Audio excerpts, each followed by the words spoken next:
We're having an issue at WCPT because of this historic cold that we're dealing with in this part, well, really through much of the United States, and certainly in the heart of the country. It's moving northeast.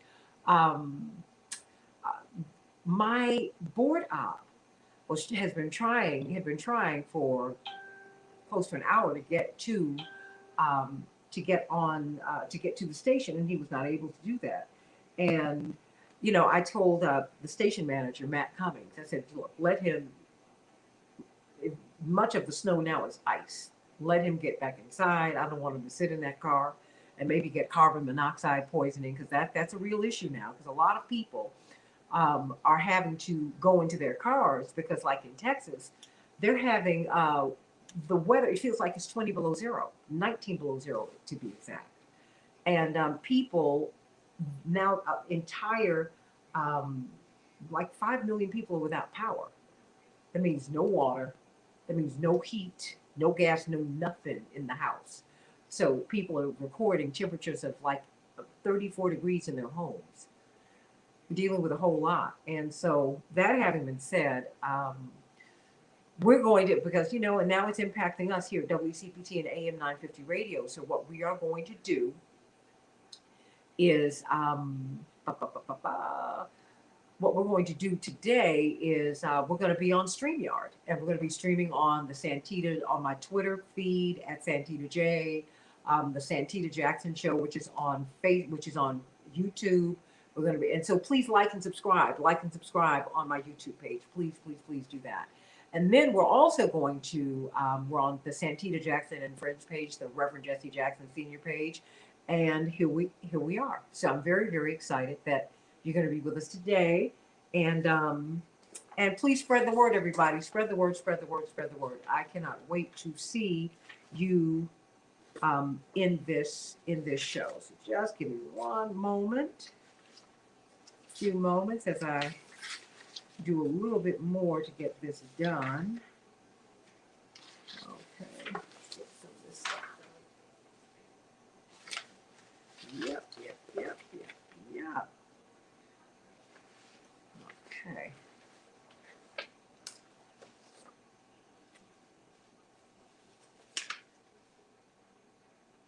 Oh, yeah. Here we are. Million people left without people tonight. Ooh. Ooh. The thought of that is just too much. But a lot of people live without heat all the time, unfortunately. So, a lot of people living without a whole lot. So, when this happens to other people in other countries, through war or something like that, keep everybody in your prayers. The First Lady Emeritus of my church, Mrs. Luther May Evans, often said, "You know where you've been, but you don't know where you're going." Wow. Ain't that the truth? So, ain't that the truth?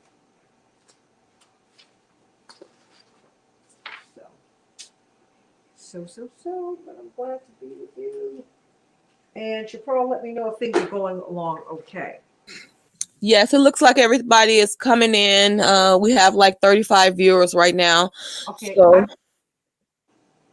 I'm sorry, say it again. I don't see anything. Well, I can see the numbers over here.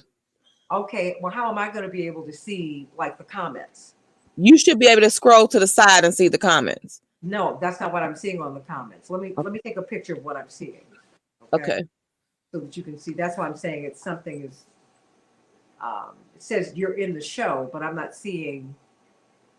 I'm not seeing what I saw yesterday. Okay. So I mean, okay, do it like that.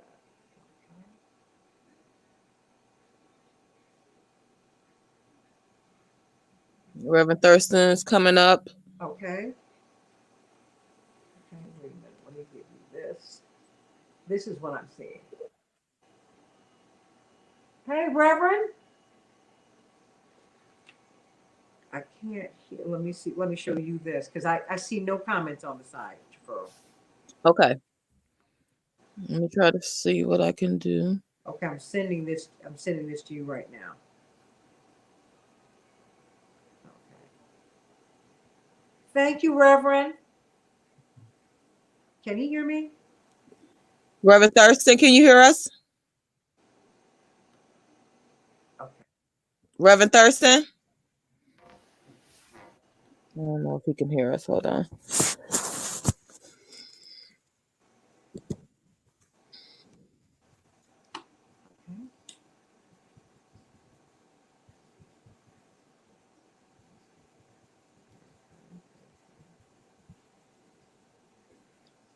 He's inside.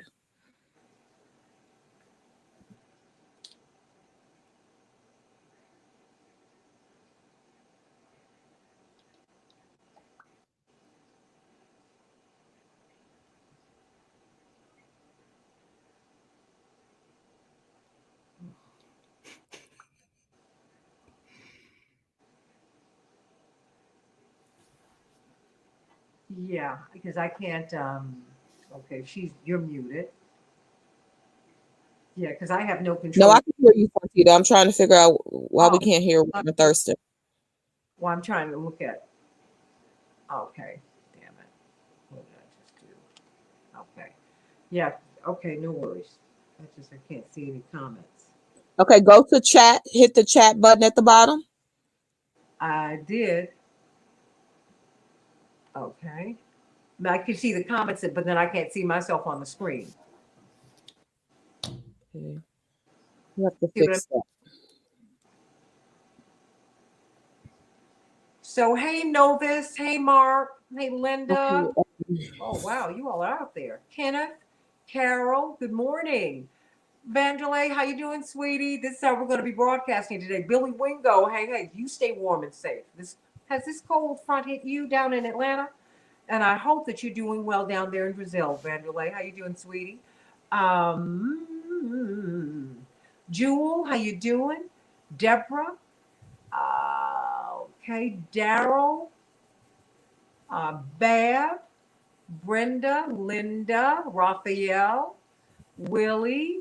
Everybody, please like and share. Please like and share. Michael Ann, everybody like and share, like and share, like and share. We want to continue to grow this audience.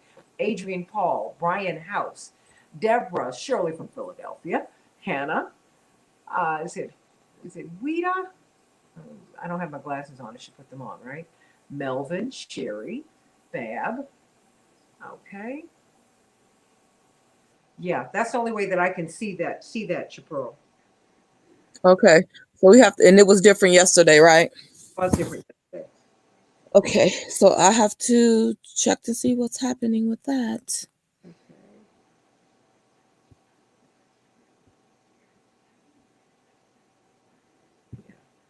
And can Reverend Thurston hear me? I told him to log in and log back in. Guests can see viewer comment. Oh, okay. Oh, we're almost up. Okay.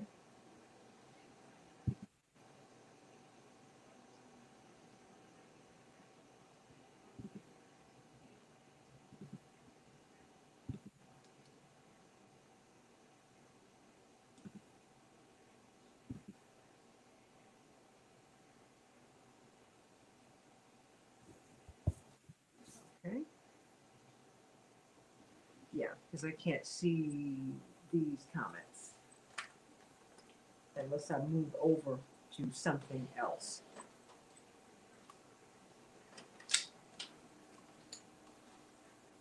Okay.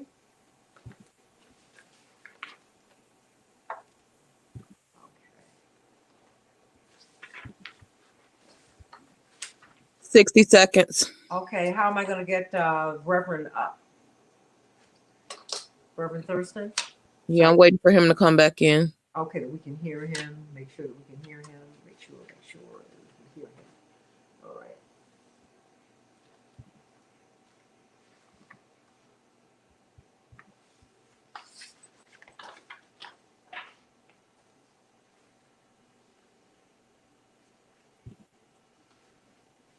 Reverend Thurston, can you say something? Testing. Hey. Perfect. Hey, Awesome. this is where we got a broadcast today. So you and I will do a little bantering and whatnot. We're coming up Okay. in five.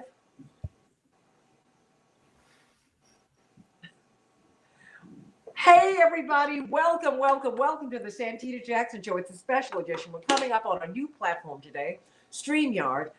I broadcast live to you every day from the largest progressive talk radio station in the country, WCPT and AM 950 Radio, my neighbors and brothers and sisters to the north in Minneapolis, St. Paul. I'm so glad that they are going to be with us today, kind of virtually. So, everybody, please spread the word. This historic cold front that has hit Chicago and Minneapolis, all the way down to Mississippi, Texas, which is moving to the northeast. Well, it's hit us here in Chicago. And my board op, Dylan Almtolf, he's a fantastic, fantastic young man. His ice was surrounding his car, so he couldn't get out. So as I spoke with my program director, Matt Cummings, I said, look, let him go back in the house because, many of you might not have heat today. And please, if you go into your car to get heat, don't stay there long because you can get carbon monoxide poisoning. If something is going on with the heat in your home and you turn on the oven, carbon monoxide poisoning. If you have a generator, you've got to be very careful not to have the generator inside, carbon monoxide poisoning. If you're using heat that is not centralized, you should get one of those detectors to make sure that you do not have carbon monoxide poisoning. So everyone, please, please, please be very careful because we're dealing with historic cold. And we're seeing the grid locked out. Indeed, the largest oil refinery in the United States, down in Port Arthur, Texas, has been closed down. It's too cold to operate down there. Can you believe down in Texas they are seeing temperatures of 20 below zero? Yeah, it is. This is historic. It's historic. And hopefully this will bind us together and make us help us to begin to work together. So we're going to be talking about COVID-19, of course. We're going to be talking about Fred Hampton. Judas and the Black Messiah came out, and his case is still very much alive for many of us today. When we see how the intelligence community participated in his assassination, we saw the police kill him. In fact, the district attorney at the time, the state's attorney, I believe, Ed Hanrahan, was acting on orders from Washington to have him killed. And people who believe in justice and freedom are trying to get those papers today so that they can definitively uh, give the responsibility to those who killed him because it was and Mark Clark. So we're going to be talking about that today. And of course, we have John Nichols. And we're going to be doing it with you right here on the StreamYard platform. So you can find me on the Santita Jackson and Friends platform, on the Reverend Jesse Jackson Sr. platform, the Rainbow Push platform, YouTube, the Santita Jackson Show. Please like and share, like and share, like and subscribe on YouTube. Like and subscribe on YouTube. We want to continue to get these numbers up. And several other, and on Twitter at Santita J. You can see us, and they put it up. That's right. And you know what? It's nothing but God, Reverend Stephen Thurston, who made this happen. Yesterday, Chaparral and Marnie conspired behind my back to get me onto StreamYard. They said, we are tired of this. I know you are. Because, I can't. Actually, I went over to the other side yesterday and I did something that I really don't often do. I fell into a dead sleep for 4 hours. I keep on moving. And I honestly, everybody, I get by in about 3 hours of sleep every night. And it just caught up with me yesterday. But when I spoke with them, they said, look, we're going forward with this. So we got on the computer and they got us, and Dr. Deborah Holden got us up on StreamYard, and we're continuing to increase the platforms every day. And that's why we need to be on Facebook, on YouTube. Please, everybody, like and subscribe on YouTube. And I'm going to ask Reverend Thurston when I bring him up if he has a YouTube channel, because we want you to like and subscribe there. Because now we are able to communicate, even though we're not on the radio. They're playing a best of show today.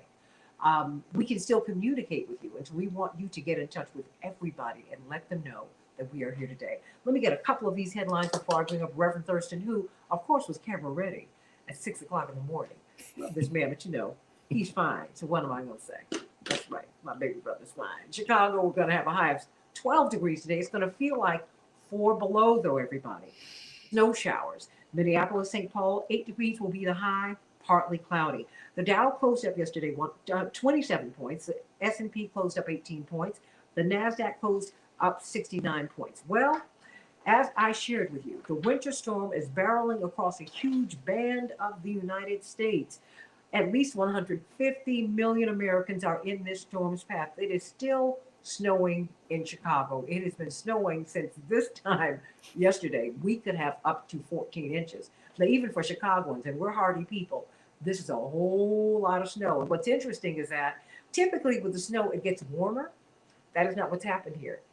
It is snowing and it's cold, and the snow is becoming ice. So it's very, very hard to get around. As I shared with everybody, please, this coast to coast storm, which has knocked out power for at least 5 million Americans. 5 million Americans.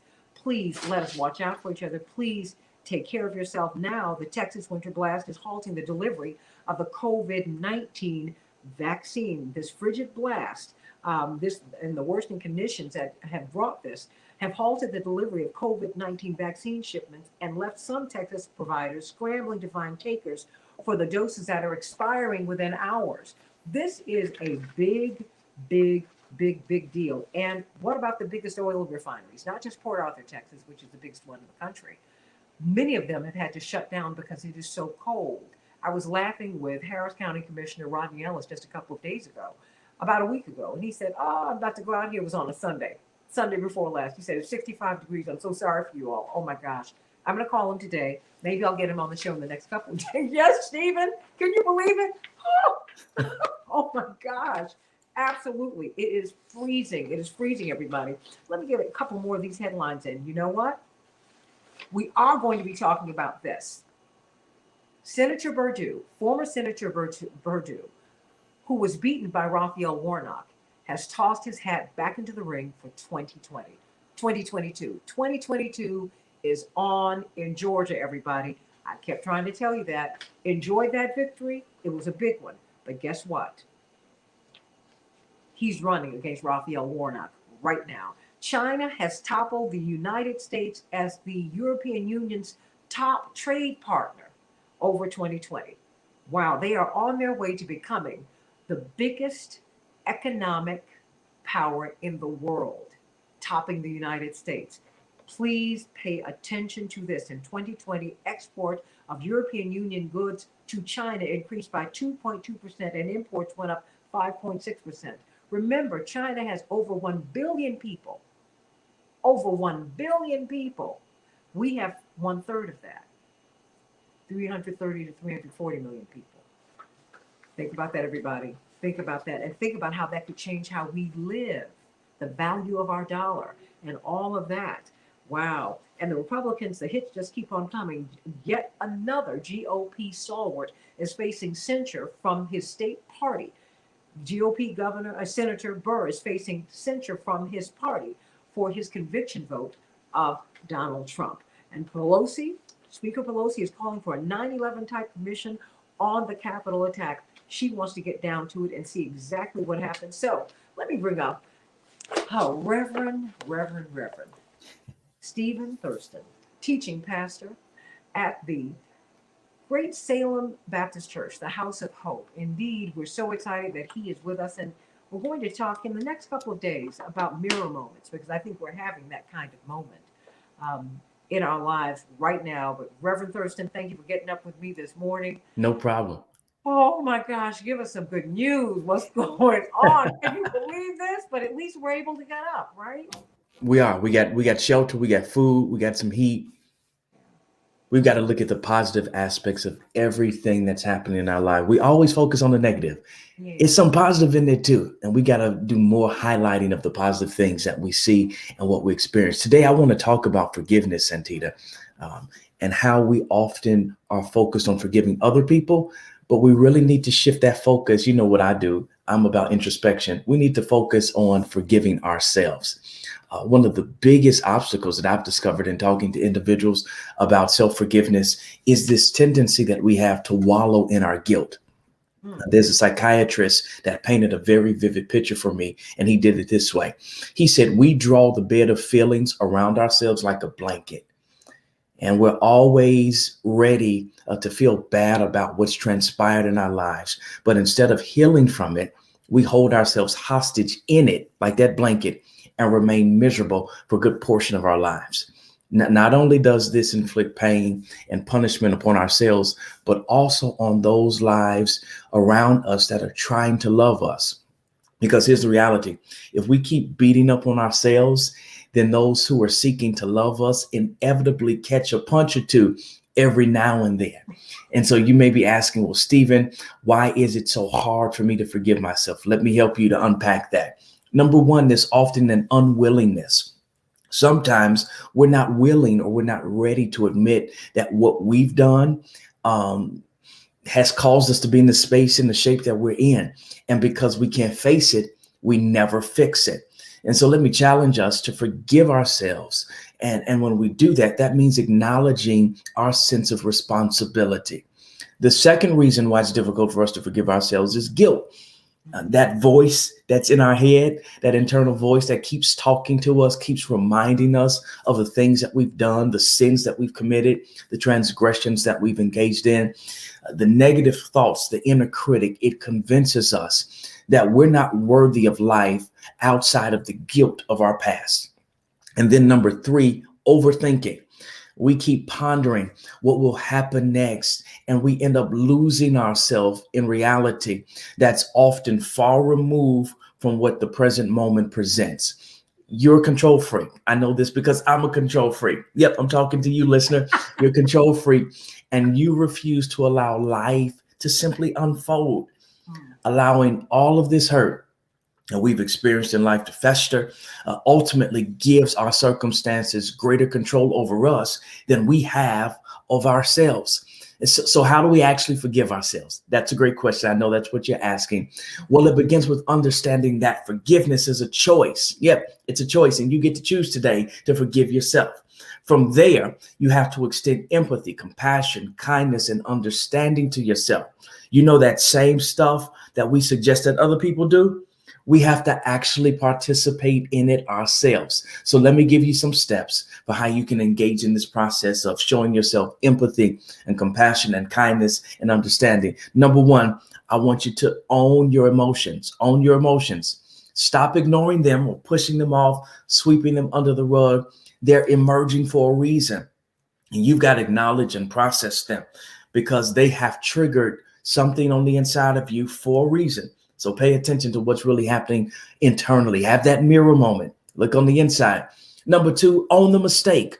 Whatever it is that you did, however you messed up, however you missed the mark, stop trying to justify it, clean it up, put spin on it. We all miss the mark. We're human. That's a part of our experience here on earth. When we give voice to the thoughts that are in our head, in the emotions that are in our heart, what happens is we free ourselves from some of the burdens that we've been experiencing. I want you to consider each mistake that you've made as a learning experience. We don't lose, we learn. You did the best that you could with the tools that you had. So just learn how to fail forward, as John Maxwell speaks. And then number three, I want you to own your advice. Own your advice. What would you tell somebody else to do who came to you with the same scenario or the same situation that you're dealing with? You already got your speech together in your mind. I know. So now apply that same advice that you would give to somebody else to yourself. If it's good enough for them, it ought to be good enough for you. So, well, what exactly do I need to forgive myself, Stephen? What do I need to forgive myself of? Great question. Again, y'all are asking some amazing questions today. I'm glad you're asking them because I'm going to help you understand what you need to forgive yourself of, and then I'll be done. Number one, forgive yourself of your past. Don't let past mistakes clog your present moment. Number two, forgive yourself of those failed relationships. Focus on building now a better future. Number three, forgive yourself of your weaknesses. We wouldn't know our strengths really if it wasn't for the weaknesses that we experience throughout the course of our life. Number four, the lost hopes and the lost dreams. Let go of the regret of what could have, what should have, what would have happened. You're here now. So you got to deal with what's presently before you. Then number 5, those moments of laziness. And Tita, you just kind of talked about this a little bit with the 4-hour nap yesterday. Listen, as hard as you work, you know this better than anybody else. No one can be productive all of the time. We got to learn how to relax and do it without shame. Today, I'm laying in the bed. I may not even take a shower. I'm just going to put them covers up, turn that heat all the way up, put the fireplace on, and relax and engage in some moments of laziness. There's a reason for suffering and regret, but all seasons come to an end and transition has to take place. So it's time for you to move on from being a victim to being a victor. You've heard me use that phrase before. If you've tuned into the show, stop being a victim, shift over to being a victor. Stop constantly replaying what happened. That's not going to change anything. It's not going to make it different. Stop, refocus your attention, and move into a positive space as you prepare to forgive yourself. That's my time. Thank you for your time. Oh, I just love you. I'm not losing, I'm learning. Thank you for that. Thank you for that. Because I'm at the point in my life where I'm rethinking a lot of things. Yes. Rethinking a lot of things. And I think that many of us are, they call it midlife crisis. I just Yes. think midlife coming of age. Yes. But I could have done that a little differently. But like you said, if I knew then what I know now, come on, I wouldn't be the same person. Exactly. All of those experiences tie into the fabric of who we are and who we become. I remember traveling overseas once, and I was remodeling my dad's office here in the States at the time. And so I was there. I told the taxi driver, hey, I'm looking for the market. I hear you guys make some amazing rugs. He says, I know the place. I know the market. He took me to this spot, introduced me to the guy. This guy was supposed to make the best rugs in that country. And so I said, listen, here's my budget. I got a couple of $1,000s I want to spend. He said, give me a couple of days, come back and I'll have it for you. I go back. He takes me in the back room, shows me this large rug. It was hideous. And I'm thinking to myself, I'm in this foreign country. I'm gonna have to fight this man, cuss this man out, get arrested. Who gonna get me out of jail over here? Because I've already given him deposit. Maybe daddy. Right, right. That'd be the only person that could get me out. Oh my gosh. And I'm like, what is this? I told the guy exactly what I was looking for. And this is what he presents. So I'm going off on him. You know me, Santita, I'm going off on him because I value my dollar. I work hard for my money. You better treat it and me right. And so he lets me go off. And then he says, Mr. Steven, I need you to do a favor. Come stand on the other side. He took me to the other side. And what I've been looking at was the underbelly, the opposite side of the rug. And it took all of that ugliness being woven together on the ugly side, on the underside, on the backside, for me to appreciate the beauty of the front side. And sometimes in life, we got to recognize that all that ugly stuff is being woven together so that when we look at things from the proper perspective, we can see just how beautiful life has presented itself to us. Wow. All the knots and cut ties and on and on. I love you, Reverend Dr. Steven Thurston. Thank you, Santita. Love you too. I love you. I love you. I love you. Whew, thank you for that. I needed that today. You can say hello to Dr. Deborah Furholden since this was all her idea. Hey, Dr. Furholden. Hi, good morning. Good morning. I love the word. I love the word. Thank you. We needed it. We needed it. And we need some prayer. We're going to push the clock a little bit today. We're going to be going off. We're going to be obedient to the clock, kind of, sort of, today, as I shared with everyone. Dr. Deborah Furholden and Reverend Steven Thurston does know. You both know, you do know rather, we're in this cold snap. And what happened at the station, Dr. Deborah Furholden has been pushing for us to go to StreamYard. She said, girl, you got to go, you got to go, you got to go. Do you know my board op could not get in this morning? Couldn't get to the station. Yeah, because it's ice out here. I mean, now it has been snowing since last night. We got a bit of a break, a few hours, right, Stephen? Yes. I'm living up here on the lake, so I know I got lake effect.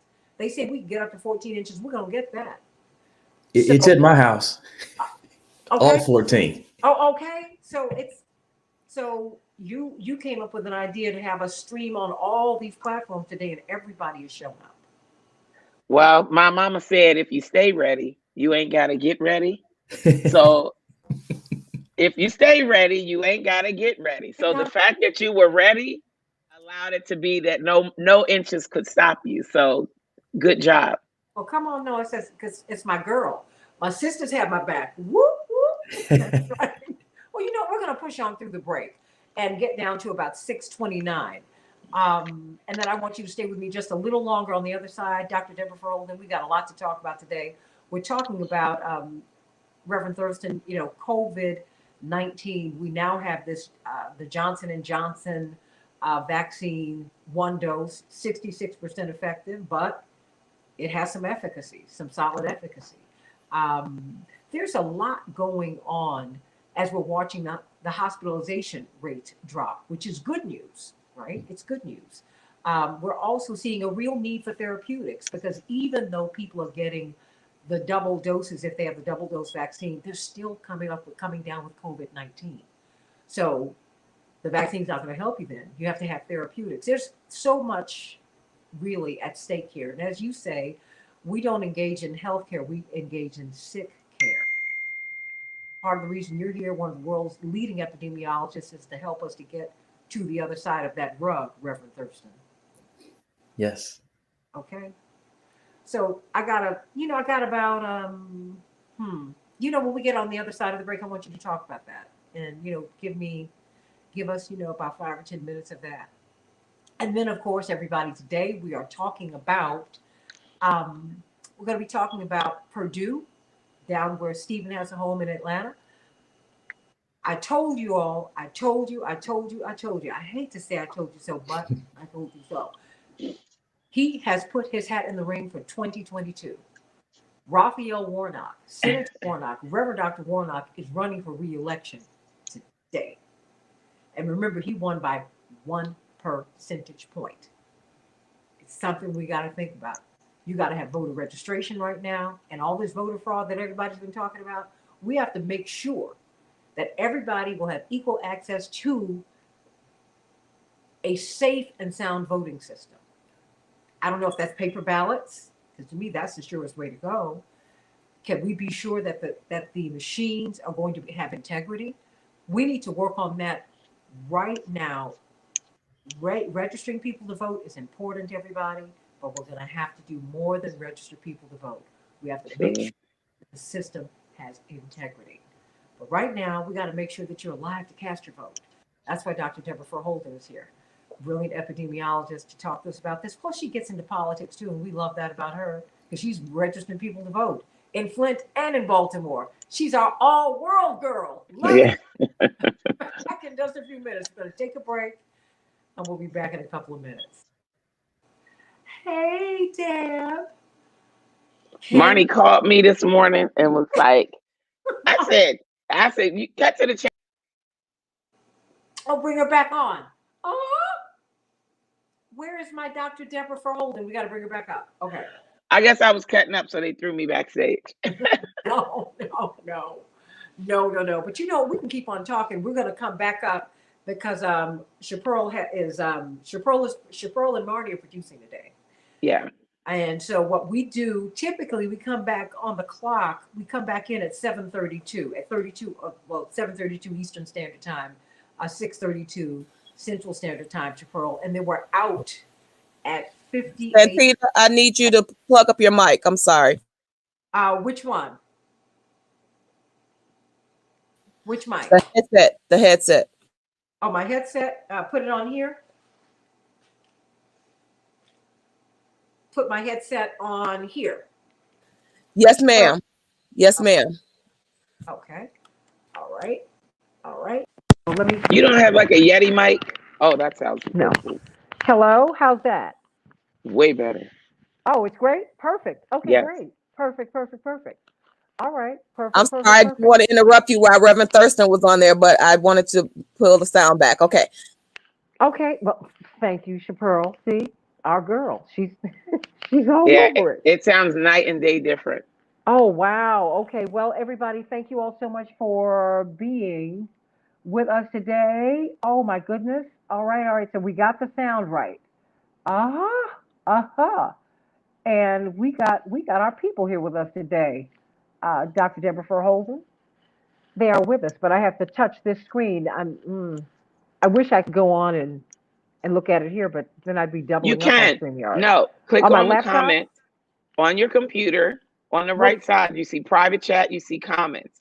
Click Oh, on the comments. Oh, I am, but I was trying to do it on my laptop. This is on my iPad here. Wherever You know you're using StreamYard from, Uh-huh. those comments from all of the platforms are on the right side. Oh, I see. But I have to yesterday it just ran on the right side, but today I have to tap this and then I can look at them. But They're all there, and you should be able to even, well, you can't, but your Pearl can respond to them. Okay. Well, can you and everybody, can you all hear me now? Is the sound good now? Let me know. Mhm. Okay, and we have got people coming in, and so everybody, make sure you like and share, like and share, like and share. New comments, like and share, like and share, like and share. Good morning, Carolyn Ruff, Lorraine, Barbara Jean. Is the sound better than before, or just somewhat better? Oh, it's a day and night. Okay. Yeah. Okay, sounds great. Okay, Deborah said it sounds great. Okay. I just want to make sure that Barbara Jean, let me know what the sound is like for you. And all right, all right, all right. Sounds much better. A little muffled before. Okay. All right, all right, all right. Can I put the mic closer to my mouth? How is it now? Let me know. Okay, okay. A bit muffled. It's still muffled. It's when you Okay. move the mic. Okay. It's it's like being on a headset and the wind blowing. Okay. So if Let you me clip know. it or keep it stationary, I think it would be best. Okay. How is it now, everybody? Let me know how the sound is. How is the sound now? You I could think hear me it's before. Sounds far away. How is it now? Let me know. How is it sounding? How is it sounding? Sounds good to you, Vicki Wells? How is it sounding, everybody? Let me know. Okay, we're coming up right now. Okay, okay, okay, okay. Dr. Deborah Holden, COVID-19 Q&A, healthcare, sick care, healthcare. I mean Q&A. There, every day we're getting different stories about this pandemic in which we find ourselves. We're seeing that now we've seen the Pfizer and the Moderna vaccines, at least in the United States. And now we're seeing the Johnson and Johnson vaccine, which only requires one dose, but it has 66% efficacy as opposed to the Moderna and Pfizer, which are 94, 95% after two doses, right? Mm-hmm. What are we to make of all of this? I mean, and in the coming days, we have to talk about what's happening with our children, with them going back to school and how safe they are, and the teachers and the paraprofessionals, everyone in that ecosystem. But what are we to make of these new, just the evolving story on the vaccine? Well, I mean, we're going to see a lot of vaccines hit the market. It just so happens that right now we had two. We've got Johnson and Johnson now, so people will say, "Oh, the Pfizer or the Moderna or the Johnson and Johnson." You have to think for most vaccines, once the patents expire or different companies can make different formulation of the same vaccine, there are lots of pharmaceutical companies in the vaccine game. Is my point. So we're going to see a lot more of these vaccines coming. There are hundreds of pharmaceutical companies all across the globe who were in this process of trying to, race to the front line to get a vaccine on the market. So this is just the beginning. We're going to see a lot more of them coming out, and the numbers are going to be all over the place. They're going to be all over the place. What do you recommend that people do now if they're hesitant about taking? Is there one that's better for people who do? Well, is that something we're going to see over time as well? Unfortunately, I don't think most people are going to have a choice on which vaccine they get unless they're a no to the opportunities before them. Most people aren't getting a choice. You get the vaccine through whatever provider is available to you, and that provider has whatever vaccine they have. So even in my city, the big hospitals early on got the Pfizer. Why did they give the big hospitals Pfizer? because they already, as clinical medical centers and clinical research centers, already had the big freezers, could manage the cold chain storage and all of that to keep the vaccine at this negative 70 degree temperature, so that it would remain safe. So hospitals got the big Pfizer. Got the Pfizer vaccine initially. So most of the people that the hospitals vaccinated got Pfizer because that's what they had.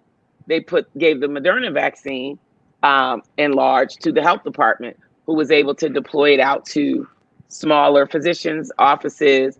The hospitals are storing some of that vaccine for them, et cetera, because it can be kept in a regular freezer. So there's all of these different factors around who got what.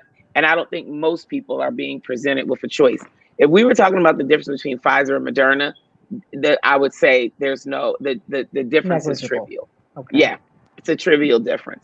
As we start to see other vaccines come online, like Johnson & Johnson, which is a vaccine that's built on a whole different technology than the Pfizer and the Moderna. It is not an mRNA vaccine. Right. It's different. When we talk about 66% efficacy compared to 94, 95%, that's a little bit different too. So if you say which one's better, well, if somebody said, you've got a 5% fail rate with this one or a 35% fail rate with this one, obviously most people are going to pick the thing that has the smaller fail rate, right? And so I wouldn't necessarily say it's better. It just provides a different degree of protection. Okay. Well, one more question for you before you go. We're seeing this winter blast that is historic. I mean, it's 20 below zero down in Texas. I mean, who's ever heard of such a thing? They're closing the biggest oil refineries in the country. It's also impacting the delivery of the vaccines and the storage because they're having these power outages. How quickly can those vaccines that will be lost, some will be lost, how quickly can they be replaced? How quickly can a vaccine that's being lost or wasted be replaced? Yeah. We have a major supply demand problem. In most places, the supply is here and the demand is here. So this is not, So this is just exacerbating that problem, right? It is, and it's unfortunate that there's no plan in place federally or at the state level to avoid waste. This doctor in Texas, it is infuriating to me, who at the end of the day, people got to understand, the Pfizer vaccine, as an example, comes in bundles of 975 doses. Each vial has about 15 doses in it. Some places are, because when you give an injection, there's always a little bit extra liquid. You want to kick any air bubbles out. Sometimes people expunge a little bit of the liquid to ensure there's no air bubbles, things like that. So some people are able to actually eke out 16 or even 17 doses from a vial. But the vials they come in bundles of 975. Once you break that bundle, you've got X amount of time to get it, store it, and have it used. Okay. And so once you take a vial out, that vial has to be used, depending on which vaccine it is, basically by the end of the day. So if you open a vial and you've got 15 doses in that vial and legitimately can squeeze 16 or 17 out, and you vaccinate 7 or 8 people and 4 or 5 don't show up, and then that's your appointments for the day, people are being left with 2, 3, 4, 5. This doctor was left with 10 doses still in the vial. The protocol would have him throw it in the trash. For the lack of a protocol.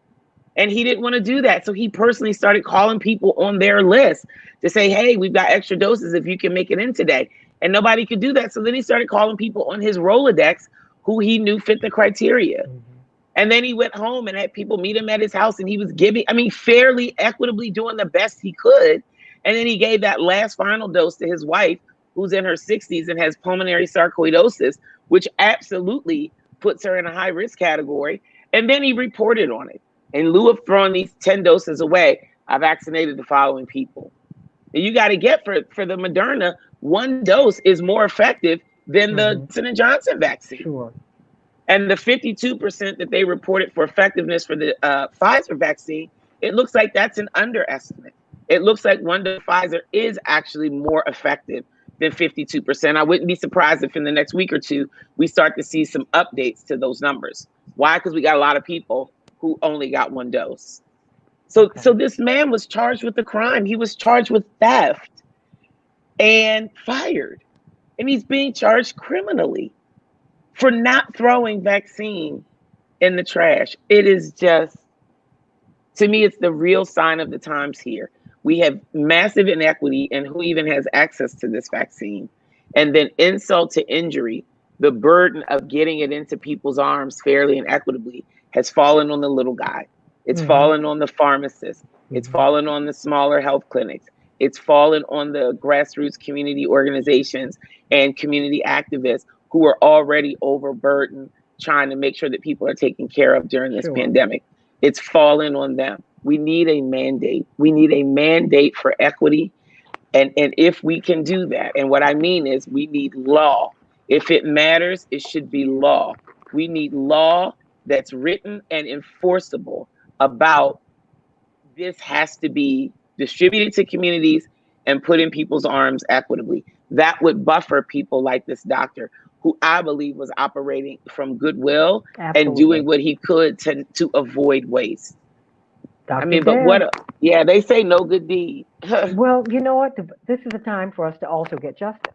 So we're going to continue this conversation, and I can't wait to, why don't you stay here? Because I'm bringing up Dr. D for Dr. Deb and Attorney Robert Patillo, mic drop, because you know what we're talking about, Dr. Deb? Yeah. What we've been, you've been registering these people to vote. Now, guess what we're looking at? Now, it's how long has Raphael Warnock been in office? Since January 6th. Well, he was that's when he was sworn in. And now, guess what? He's looking at his challenger right now. As soon as the announcement came out, Attorney Robert Patillo sent me a text. He said, "Here you go." just send it to me.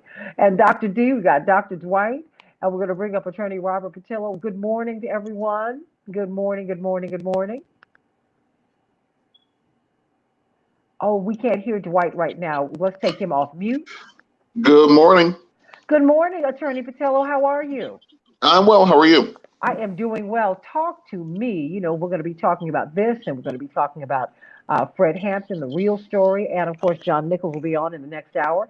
But what is going on in Georgia? I mean, former Senator Perdue wants his seat back. Well, it's interesting because Purdue lost to Ossoff by a little less than 1% of the vote. And so the next Senate seat that's going to be up for re-election is going to be Warnock, who's finishing out the term of Johnny Isakson, and that's up in 2022.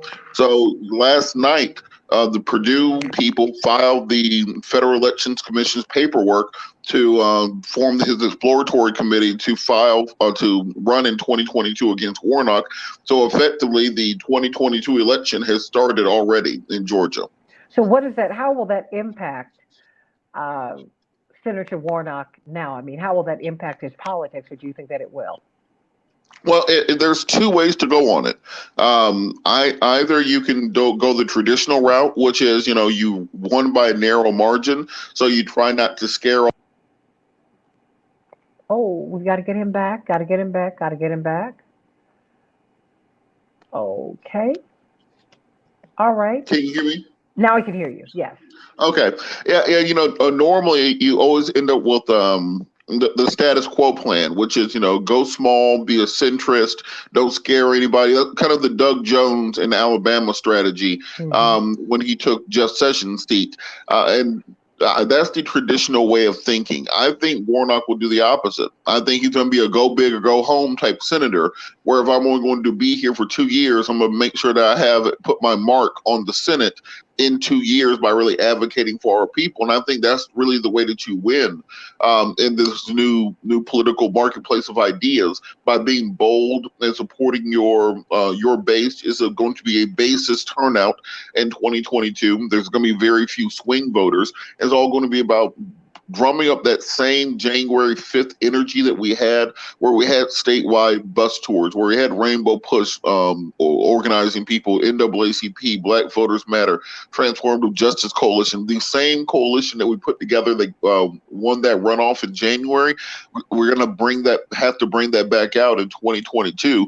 And the way that you do that is by motivating the people who support you to turn out a record numbers again. Well, then let's look back at Doug Jones for a hot second. Do you think that undermined him by doing the centrist play it safe politics, although that is not the politics that got him in? Absolutely. I think that's what doomed him, because Tommy Tuberville is the third favorite Auburn coach of all time. It's not as if there's some groundswell of support for him in the state. The man, he has no policy chops. He didn't win the national championships, anything like that. So it's not as if we're talking about Nick Saban. So he was beatable. Mm-hmm. What Doug Jones needed to do was turn back that coalition of black women and black men and young college-age voters who got him into office in the first place. Instead, they went the centrist route of trying to appeal to those South Alabama, economically anxious, the quote unquote working class white voters. And those people left the Democratic Party during the Reagan administration. They made a brief cameo during the Clinton administration, but they're not coming back. And we have to get rid of this delusion that those people are coming back to the party. It's not about policy. It's a cultural issue for them. They associate Democrats with weakness, liberal, effete, government control, socialism, even though they might be living off of Social Security and a disability check. It's a cultural issue for them that you cannot bring those folks back. Dwight McKee, it seems like this does come back to culture, and you keep talking about the plan that people are operating under. I mean, that power protects itself, Dwight. You talk about that all the time. And are you surprised that Warnock is up for, that he has a challenger, a strong challenger this quickly? No, not at all. The campaign never started. It never stopped. Mm-hmm. It was, the transition was just a transition from him having quote unquote lost to him retooling so that he could put his base back together. And this is business as usual for everybody involved. I think that the delusion, that's why I said I was so anxious about over celebrating when Trump lost, is because I know that was not the end, that was really the beginning of the next phase of this thing. And so I always go back to the point that Patillo was just, kind of reinforcing, is the fact this is not about party. This is about culture. And yesterday's Democrats are today's Republicans. Mm-hmm. Is the same guys that the Trump crowd today was Thurman's crowd 20, 30, 40 years ago. It's the Dixiecrats, repackaged. And so if we think that this is about party, we don't really understand the dynamics of what's going on. So, where do we go from here? Are people organizing in Georgia, Robert Patillo?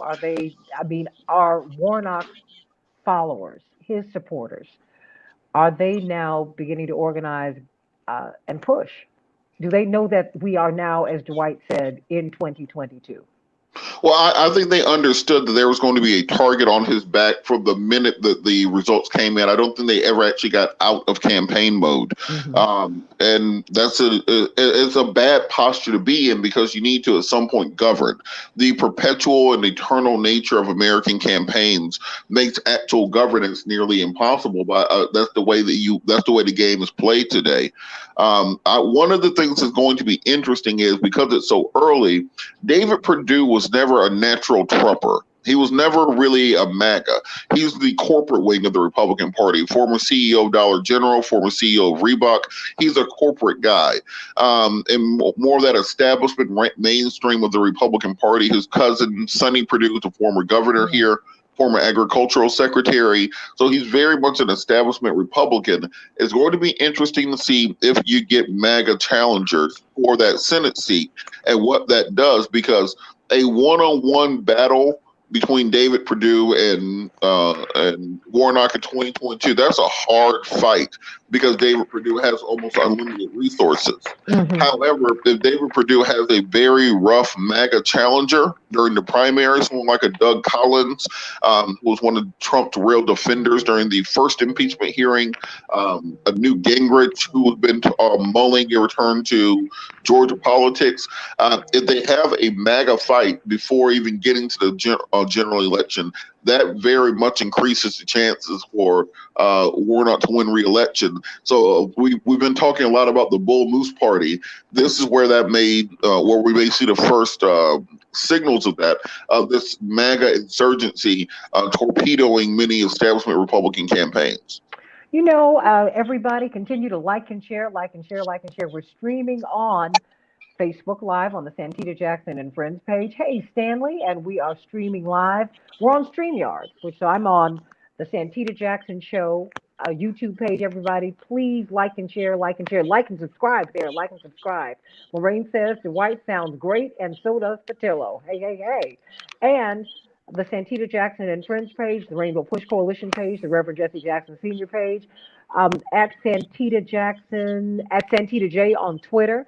I think at Rev J Jackson on Twitter, on YouTube, the Santita Jackson Show page. Please like and subscribe there. We're talking with Dwight McKee, who you can see right here, and of course, Attorney Robert Patillo, who's on a little bug today. You know what, everybody? Let me just kind of switch tracks here because we need to talk about this. It's amazing how relevant this story is more than 50 years later, as we think of the great Chairman Fred Hampton, as we think of Mark Clark, the Black Panthers, who were assassinated, and his fiancee, who was 8 months pregnant, who barely escaped being killed herself. There's a new documentary, well, a new movie. It's actually a movie, Judas and the Black Messiah. And it tells a lot, Dwight, about, about this great light that was taken out, but also, Dwight, someone you knew, someone you worked with, but also just how deeply infiltrated the movement was and still is. Dwight. Yes. The question is, what's your question? My question is, should we be surprised by what we're seeing and what we're learning? About the Fred Hampton situation? Mm-hmm. Well, by no means. We should not be surprised. It was the age of COINTELPRO, where the FBI had decided they were going to target any Black leader who had the potential to rise up to be a national Black leader. And they used the whole approach of dirty tricks and assassination and character assassination to take Black leadership out. And they succeeded across the board. Everybody from the Panther Party, not just Fred, the whole party, to anybody who they thought had the potential to challenge the social order, to Dr. King and the civil rights guys. This was a national conspiracy to eradicate potential leadership. Who was Fred Hampton? Who was he? Who was he? Young, extraordinary organizer, came out of NAACP, who really was empathetic to injustice, saw his people suffering, and took an approach that was unique for the time, in that he was trying to deal with coalition building. And so, the eradication of poverty more in revolutionary terms than just, civil rights terms, and was a real threat to the status quo, because he had such a wide appeal. He had an appeal to young people, young Black people. He had an appeal to young white people. And if you understand the times, that for the first time, that there were real coalition politics between young whites and young blacks. And we were coming off the Democratic Convention with all the young whites came to Chicago, who he associated with, and they had come and had challenged the Democratic Party. And again, I think what's not understood in this, even by Fred, was what a danger he was to the status quo, because he was still dealing in Chicago. Chicago was an international city and controlled the commerce of the whole Midwest. And blacks in Chicago had moved up here from the South and changed the balance of power for the whole country, so that the power really came north, and was the cheap labor base for the major industries here, the steel industries, the meatpacking industries, the Pullman Porters. It represented a real economy on top of an economy. And Fred was appealing to a group was essential, but didn't know how essential it was in the who. Back then, the Polish community here was about 6% of the population. The Irish was about 5%. Was about I think 5% about 5% of the population. But blacks were the margin of difference for the Irishmen in charge. And the whole Irish economy here was built around patronage. And so the policemen, the firemen, sanitation guys, everybody at City Hall, their entire economy here was built around patronage. And so based on who, and they brokered us to maintain control. Not only did we decide who the mayor was, we were able to help decide who the president was. Kennedy won because of the margin of difference here of the black voters, and which controlled the politics of the Catholic Church once he won. I mean, it was a lot of things happening that we didn't understand. That was beyond, our understanding, but we were impacting that they needed to maintain control of. So when Fred started threatening that, he became an international threat. I don't think he ever understood that back then. We're going to continue this conversation with Chip Gibbons and Mark Fancher and Robert Patillo and Dwight McKee as we talk about really the impactfulness of Fred Hampton. What were his politics? What was he doing? And what can we do to build upon that today? His body might be gone, but his spirit lives on through his son, through his fiancée, through the Rainbow Push Coalition today. I mean, there's so much. We owe him such a tremendous debt, and we're going to talk about that through this break. But we're going to get out of this. We're going to get out of here because even though we're streaming live, we're still trying to be adherent to WCPT and AM 950 radio. So stay right there, everybody. Back with more of the Santita Jackson Show in just a few minutes. Hey, Dwight, let's continue. Robert Patillo. Oh, let me hear. Robert? Yes, ma'am. Hey, when you hear him talk about this demographic shift that shifted the politics in Chicago, as we see the demographic shift shifting the politics in Atlanta and the South, and you see a leader you see a Fred Hampton rise up, do you think that we really have an understanding, that Black people in particular have an understanding of the power of our politics, the power of our presence in this power dynamic? Absolutely not. I think that's the way that the power structure wants to keep it. There's a reason that they educate us in the way that they educate us. There's a reason that the history they give us is the history that they give us. I've always I do something every year on my show called the Black History Fairy Tale, which is just the fact that when they teach white kids white history, they teach you about Caesar. They teach about King George Washington, military generals. When they teach Black kids about Black history, it's always Well, somebody invented the filament for the light bulb, then somebody stole it from him. Somebody invented the traffic light, then the white folks stole it from him. And it's always almost a position of weakness because they want to keep you away from the concept of the power that you have when you unite together and push forward. And push forward for real political and economic change.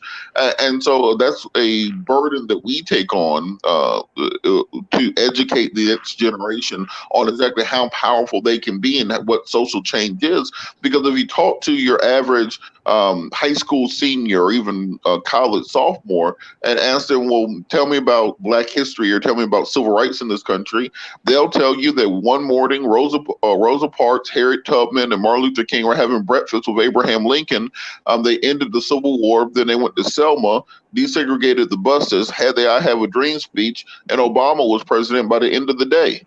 And that's the way that they're taught Black history. They aren't taught about the Panthers, and taught about Stokely or H. Rat Brown or Fannie Lou Hamer or everything that went into it. They really are taught that there were just a couple preachers did some singing, and then everything got better. Not that it was a century-long struggle that required all parts of the Black community to unite in their own different ways. I just watched A Night in Miami, talking about the night that Malcolm X and Sam Cooke and Muhammad Ali and Jim Brown had that famous meeting after the heavyweight fight. And kind of the message of that movie is that everybody, regardless of what lane you're in, has a part in that struggle, whether it's singing or fighting or leading or running, so on and so forth. And that's the message that has to get to the next generation, that there is no one way to do it. And by unifying, we all have the ability to push for that kind of change. Dwight, was Fred Hampton understood by, Chicago's a really tough market, right? Because Dr. King came here and got shocked because the people who cheered him from afar fought him and chased him out of town once he got here, right? I mean, the Black leadership, that is. What kind of encounters with Black leadership did Fred Hampton have? I mean, did he, because you said that he had tremendous appeal to young whites, and we see that with Attorney G. Flint Taylor, who was a young white lawyer who's been carrying the banner of Fred Hampton since he died. Since he died, he was his lawyer then and remains the lawyer for him and his family today. And you said he had appeal to your generation. He had a tremendous appeal. Did he run up against, say, the same walls that we saw Reverend Dr. Martin Luther King and then Reverend Jesse Jackson run up against with traditional Black leadership? No, he was not. Reverend Jackson and Dr. King built their movements through the Black church. Okay. And the Black church had a different relationship with the politicians here, with the mayor and the Irish guys here. And they were, some of them were rewarded, and some of them served as a buffer to help deliver the Black community. And the only way they thought they were doing the right things, because they thought that was the closest to power that they could get. Fred never tried to build through the Black church. He built through independent thinkers, young academics, young socialists, young revolutionary guys. It was a whole different base. And so his struggle was a different struggle, which is what I think that made his struggle so dangerous, is because many of the people that your father and Dr. King needed to organize for and with were held hostage by the Democratic Party. So they became adversarial. With Fred, he was able to build upon his base because they wasn't beholden to the machine, the crowd that he was organizing, which again is what made him dangerous, because when you started then indulging in rainbow politics and leverage politics in a town that is completely dependent on politics for its economy, you become a real danger. Understand again now how Chicago works. Chicago is an amalgam of ethnic groups from Europe. It's about 70 to 80 major ethnic groups. And those groups come over and find a pocket of the city that they then try to build an economy around. And so whoever control the politics control the town, but not just this town. They have a major effect on whatever ethnic group is in charge in Europe or nationally or internationally. The Polish here, they're more Polish here than anywhere else other than in Warsaw. The Greek crowd here, but major presence in Greece. The Italians here were major players in Italy. And so you're talking about, international politics. In this town, for example, Hanrahan saw himself as the heir apparent to Delhi. He was Irish and a state attorney. And so when Fred Hampton started calling him Hammerhead Hanrahan and telling him he had no chance to win and he single-handedly was going to organize to get him out of office, I don't think Fred understood the magnitude of that he became not just Hanrahan's enemy, but he became an enemy to that whole system that was dependent upon an Irish mayor since they've been in charge for the last 70, 80 years. Hold that thought. We're coming up right now on the Santita Jackson Show. Hey everybody, hey. Welcome back to the Santita Jackson Show. We're having a stirring conversation. We've been talking about COVID-19, of course, and this new single dose. We've been talking about Senator Perdue, who's going to be running against Raphael Warnock, Senator Warnock down in Georgia. Election 2022 has begun, and we're talking about Fred Hampton. Everyone is talking about this new movie, Judas and the Black Messiah, but do you really know who Fred Hampton was and is? Do you know why he was such a threat to the power structure? We're talking with attorney Robert Patillo, Southeastern Regional Director of Rainbow Push. He has his own radio show, WAOK's Robert Patillo Show, every Sunday from 1 to 4 Eastern Standard Time, 12 to 3 Eastern Standard Time. And of course, Dwight McKee, Dr. D, noted sociologist who knew and worked with Fred Hampton. Doesn't get any better than that. And we will have Chip Gibbons from, oh my goodness, we're so excited to have Chip Gibbons again as he talks about all that they are doing, all that happened to Fred Hampton, as we look at fighting for our rights, defending rights and dissent. And of course, Mark Fancher, National Conference of Black Lawyers. Let me get a couple of these headlines out the way as we continue on with our show. And John Nichols will be joining us at the bottom of the hour. Chicago, we're going to have a high of 12 degrees today, but it feels like 4 below zero. And yes, it is still snowing, everybody. We will have snow showers throughout the day. Minneapolis, St. Paul, my neighbors to the north, 8 degrees, partly cloudy, everybody. I'm coming to you from WCPT 820. In Chicago, the nation's largest progressive talk radio station in AM 950 radio, the voice of progressive Minnesota. Of course, we're coming to you on StreamYard because today, because of the cold, my board op tried, though he tried to get in, but much of the snow now is ice in Chicago. He could not get out. So Dylan, we're sending you much love and thank you for trying to get with us today. And thank you, Matt Cummings, for coming through and playing a best of show on WCPT today and on AM 950 radio. But guess what? We're playing live right here. So everyone after this show, continue to like and share. And as you can see on the crawl, you can see that we need you to go over to the YouTube page where we are streaming live, the Santita Jackson Show page, and like and subscribe. Like and subscribe, everybody. So we're looking at this winter storm that is barreling across a huge band of the United States. More than 150 million Americans have been hit by this storm. More than 5 million people have lost power. People are freezing in their homes. They're going into their cars for some heat. Be very, very careful. People, depending upon their generators, be very, very careful. If you stay in that car too long, you risk carbon monoxide poisoning. If your generator is not properly positioned, carbon monoxide poisoning.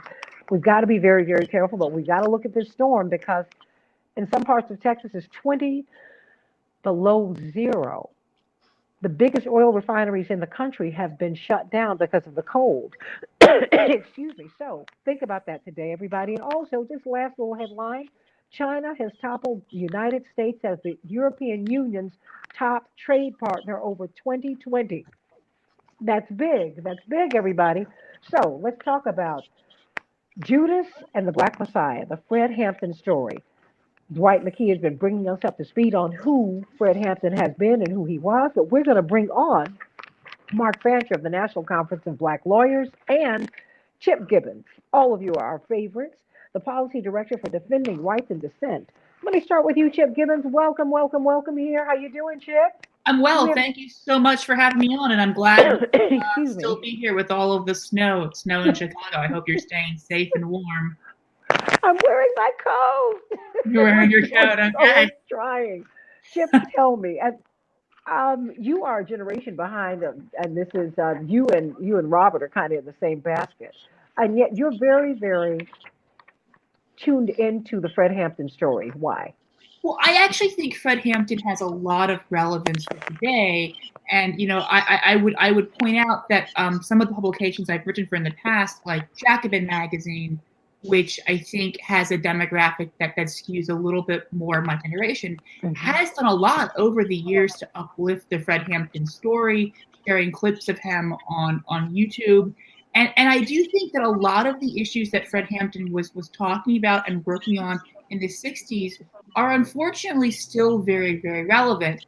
And one of the things I was most pleased with in the Judas and the Black Messiah movie was how accurate I thought it was in portraying Fred Hampton's politics and what he stood for. Whenever you have a Hollywood production involving, the Black Panthers, I get a little bit nervous. How are they going to do this? Right? The Black Panthers as a group has been extremely demonized and extremely maligned over the years. Mitchell, the FBI agent in the movie, keeps comparing them to the Ku Klux Klan, which is a reprehensible and abhorrent point of comparison. But, you hear people say that still. Unfortunately, misinformed people will say that. On the other hand, in recent years, I think there's been a different trend where there's been almost this co-option of the Black Panthers by some people, where they aren't demonized, but their politics aren't really explored. So it's really exciting to me that the first time we see Fred Hampton on the screen in Judas and the Black Messiah, he's giving one of his most famous quotes. You don't fight fire with fire. You don't fight racism with racism. You fight racism with solidarity. You fight capitalism with socialism. So from the very first minute, and I think for a lot of people like myself, the question going into this, how are they going to depict Hampton's views? Were they going to depict him as a socialist or not? And right from the get-go, we're getting a very honest portrayal of what Hampton was fighting for. And if you listen to him talk throughout the movie, he's talking about police violence in communities. He's talking about racism. We know with the movement for Black Lives and the protest in response to George Floyd and Breonna Taylor's murders at the hands of police, that is still a big issue. But we also see him building this interracial, multiracial working class coalition called the Rainbow Coalition, with this group of sort of Appalachian workers who had ended up in uptown Chicago called the Young Patriots, with the Young Lords, who are frequently referred to as the Puerto Rican counterpart to the Black Panthers, and really these groups coming together to fight their common problems, which are, police violence, slumlord conditions, economic exploitation. So I really think that, unfortunately, many of the things Fred Hampton was fighting for however many years ago are still issues today. And we oftentimes sort of grapple with, how do we talk about both economic exploitation and racial oppression? Do you only talk about one or the other? How do they relate to each other? And, I think that Hampton does a really good job of showing his way of how to deal with those problems. Mm-hmm. Well, your take on Fred Hampton, Mark Fancher, Attorney Fancher. Well, I guess you can't expect too much of a movie. It can only do so much. But while I do agree with all that Chip said, I try when I look at movies like that to sort of step back and put myself in the position of somebody who has no knowledge whatsoever of the subject matter, and to see, how would I perceive this? How would I take this in? And the analogy that my wife came up with, which I think is quite appropriate, is that if someone were to have made a movie about Jesus, and they focused heavily on what Judas was doing, and didn't really get into the details of Jesus's ministry, his interaction with people, and really spend a lot of time on that, that you could come away not really understanding what the big deal was about Jesus. And my fear is that people will come away from the movie, if they don't know anything about Fred Hampton, wondering what the big deal was about this man. What the movie did not show, and maybe could not show because of time limitations and other things, is a young man who would rise at the crack of dawn, who would go and get little kids out of their beds, take the young brothers out into the street and do calisthenics with them, then assign them to patrols to go and escort the elders on their errands to the pharmacy or to doctor's appointments and things like that. A young man who would visit with the elders, a young man who would be present at the Breakfast for Children program on a daily basis, a young man who was doing all of these things for the community and endearing himself to the community. What we saw in the movie was an organization that was under siege from beginning to end. That certainly happened, but there was more to their existence than what we saw. I mean, the other part of it that concerned me a bit is that it tended to portray William O'Neill as in a somewhat sympathetic light. But the fact is that this was a despicable human being, in terms of what he did. I mean, it's not just that he provided the FBI with a map of the apartment that facilitated the assassination of Fred Hampton and Mark Clark, but he also, instigated firefights between the Panthers and the Blackstone Rangers, what many describe as a street gang. He came up with weird things like a homemade electric chair that he wanted them to use to torture suspected informants. Just despicable kinds of things that he was doing on an ongoing basis for the FBI, fully aware of the death and the injuries that he was causing. So, some of that didn't come through either. But it is a disturbing and in some ways inspiring episode in our history. Well, Chip Gibbons, before I go to Dwight and Robert Patillo, do you think it's important that we understood the breadth and depth of the harassment, the breadth and depth of the infiltration by the intelligence community of the Black Panthers and of the civil rights movement, just overall? Sure. I just want to say I agree, and I'm sympathetic to all of those points. I do think the choice to focus on O'Neill and not Hampton was a troubling choice, and I know a lot of people on social media have made that criticism, and I agree with it. I also think some of the scenes of Roy Mitchell talking to J. Edgar Hoover tried to paint Mitchell, the FBI agent, as this almost misinformed figure, and the electric chair was also something that I noted was absent from the film from O'Neill. So I do feel like O'Neill got a bit of a sugarcoating or whitewashing. I do definitely agree with that. I guess I was just my expectations from Hollywood going in are not terribly high, so I was pleasantly surprised, and starting with the good and not the bad. But I think all of those issues are real and valid critiques. I do think it's important to show the depths to which the Panthers were under siege and just the tactics that the FBI uses. I thought the film was good at drawing out some of the particularly odious tactics, snitch jacketing, which is where FBI informants will falsely accuse other people of being snitches, which is showed with great violent impact in the film. The part of COINTELPRO where they would try to rev up violence between different groups. My co-panelists mentioned the Blackstone Rangers. In the film, they show them dropping these pamphlets off. I believe it's the Crowns to try to get a shooting war going between them. So I do think it's good that people know and understand these tactics. Obviously, it's a film. It's not a lecture. But I think for the limitations of the medium and the source, I think it exceeded my expectations, which I will concede were not very high. But Well, it is Hollywood after all, yes, right? it's Hollywood. It's a dramatization. Dwight McKee, you lived through this. You lived through this. I did live through it. And that's why I'm trying to let people understand the stakes. Is that at that point in time, the whole economy, most of the economy of the Irish community was built around them controlling City Hall. Is that thousands of jobs they had were dependent upon them being able to maintain control of City Hall, especially the police department. Maybe 60 to 70% of the police department was Irish. And so he was a direct threat to that crowd.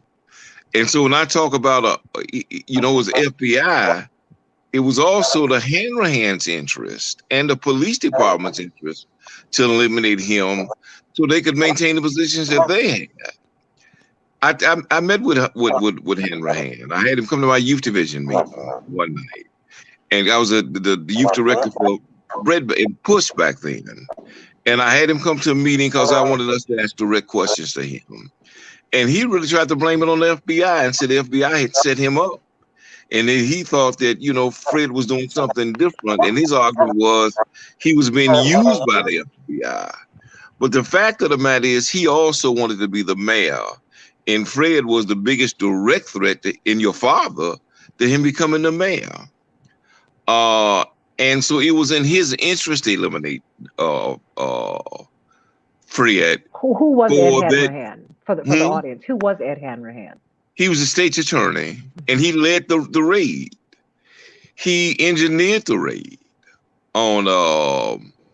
He was Daley's protege, Irish politician, and had spent, the majority of his political career setting up to become the next mayor. He was the heir before the Daley Jr. became the mayor. He was the heir apparent. And he bought we had a thing then called the machine. And the machine was all of shenanigans that went with controlling City Hall. It was a patronage system, so the mayor could hire to decide who worked at City Hall, and there were literally whole community that lived off that situation who worked for the fifth floor. You had to live in Bridgeport almost to get a job downtown. You had to live in Beverly almost to be on the police department. And so these total communities were totally dependent upon maintaining patronage control for them to stay in the game. So it was much bigger than just, Fred feeding children, even though it was very important.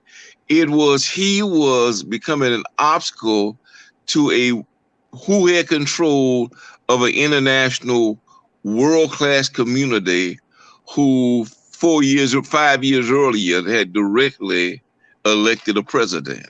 World-class, working-class community, bringing all of these people together. That is really surprising. Robert Patillo, I mean, as you go into this organizing season down in Georgia, because, Chip Gibbons and, of course, defending right. I mean, I can't, Mark Fancher, Dwight McKee, we are in election season now. 2022 is right here. And you're going to need the kind of organizing that Fred Hampton was able to do. You're going to need to organize those people in order to capture these seats that need to be held by the Democratic Party and need to be pushed once they get there so that we can get the changes that we need because people are hurting economically. What is the takeaway, Robert Patillo, that you think young people might have?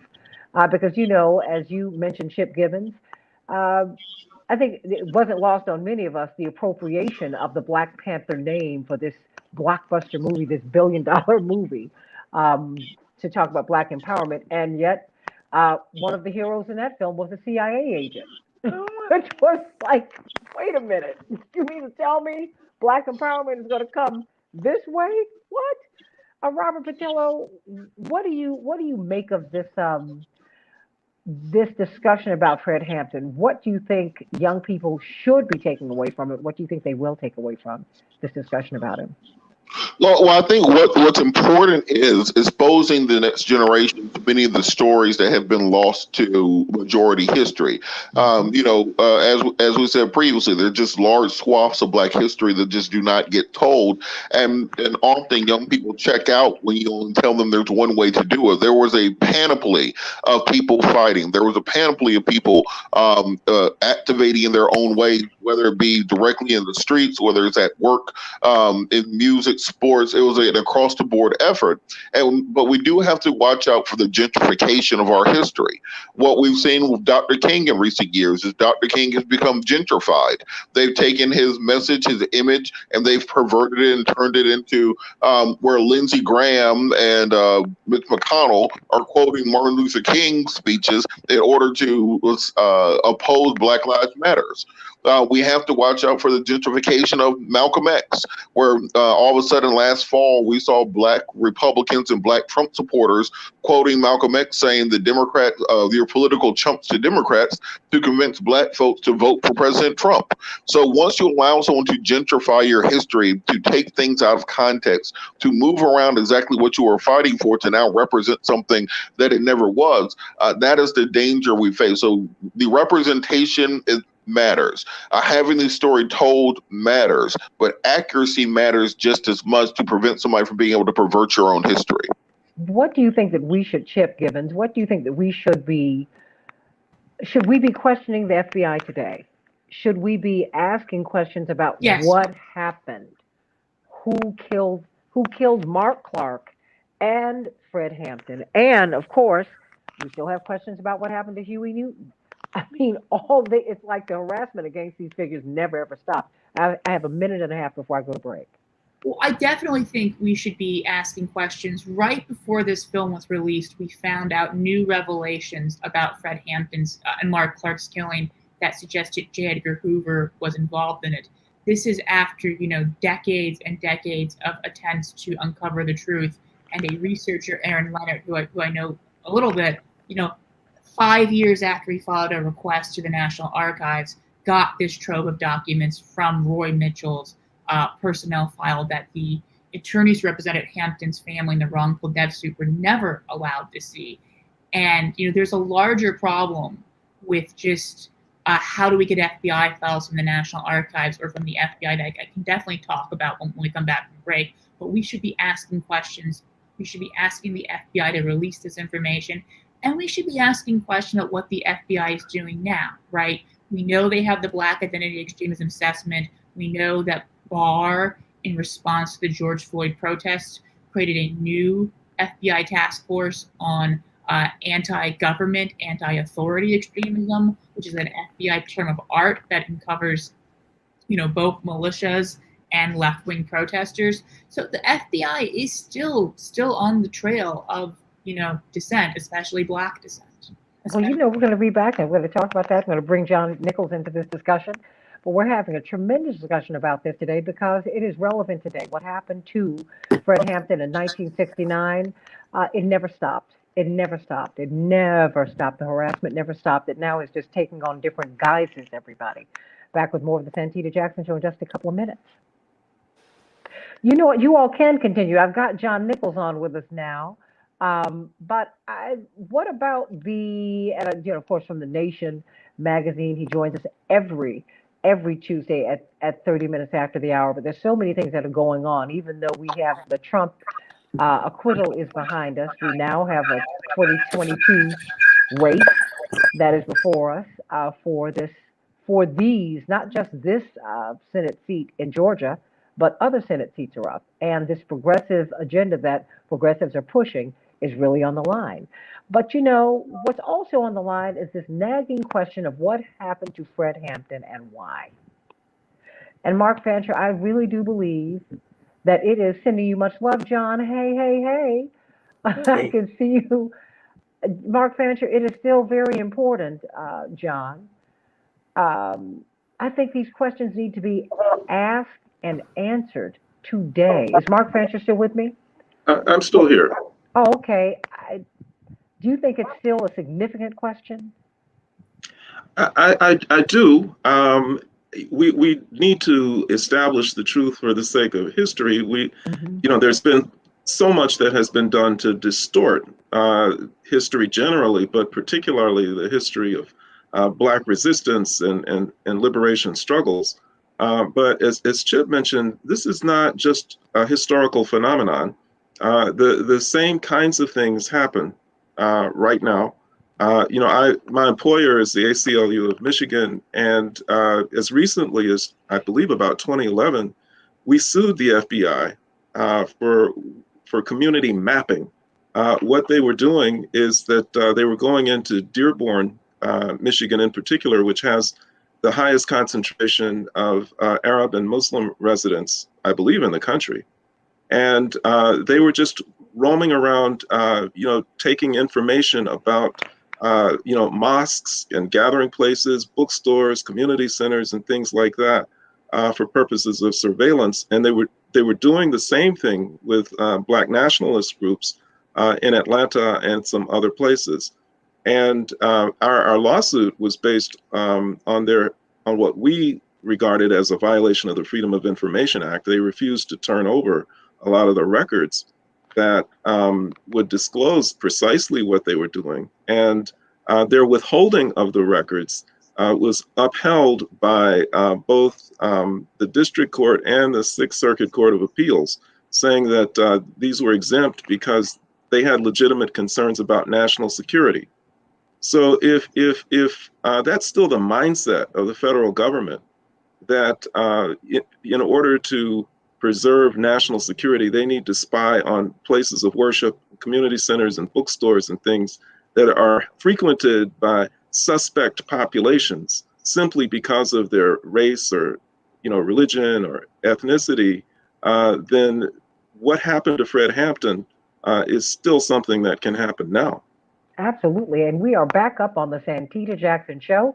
Everybody, today we're doing something a little different because it is cold.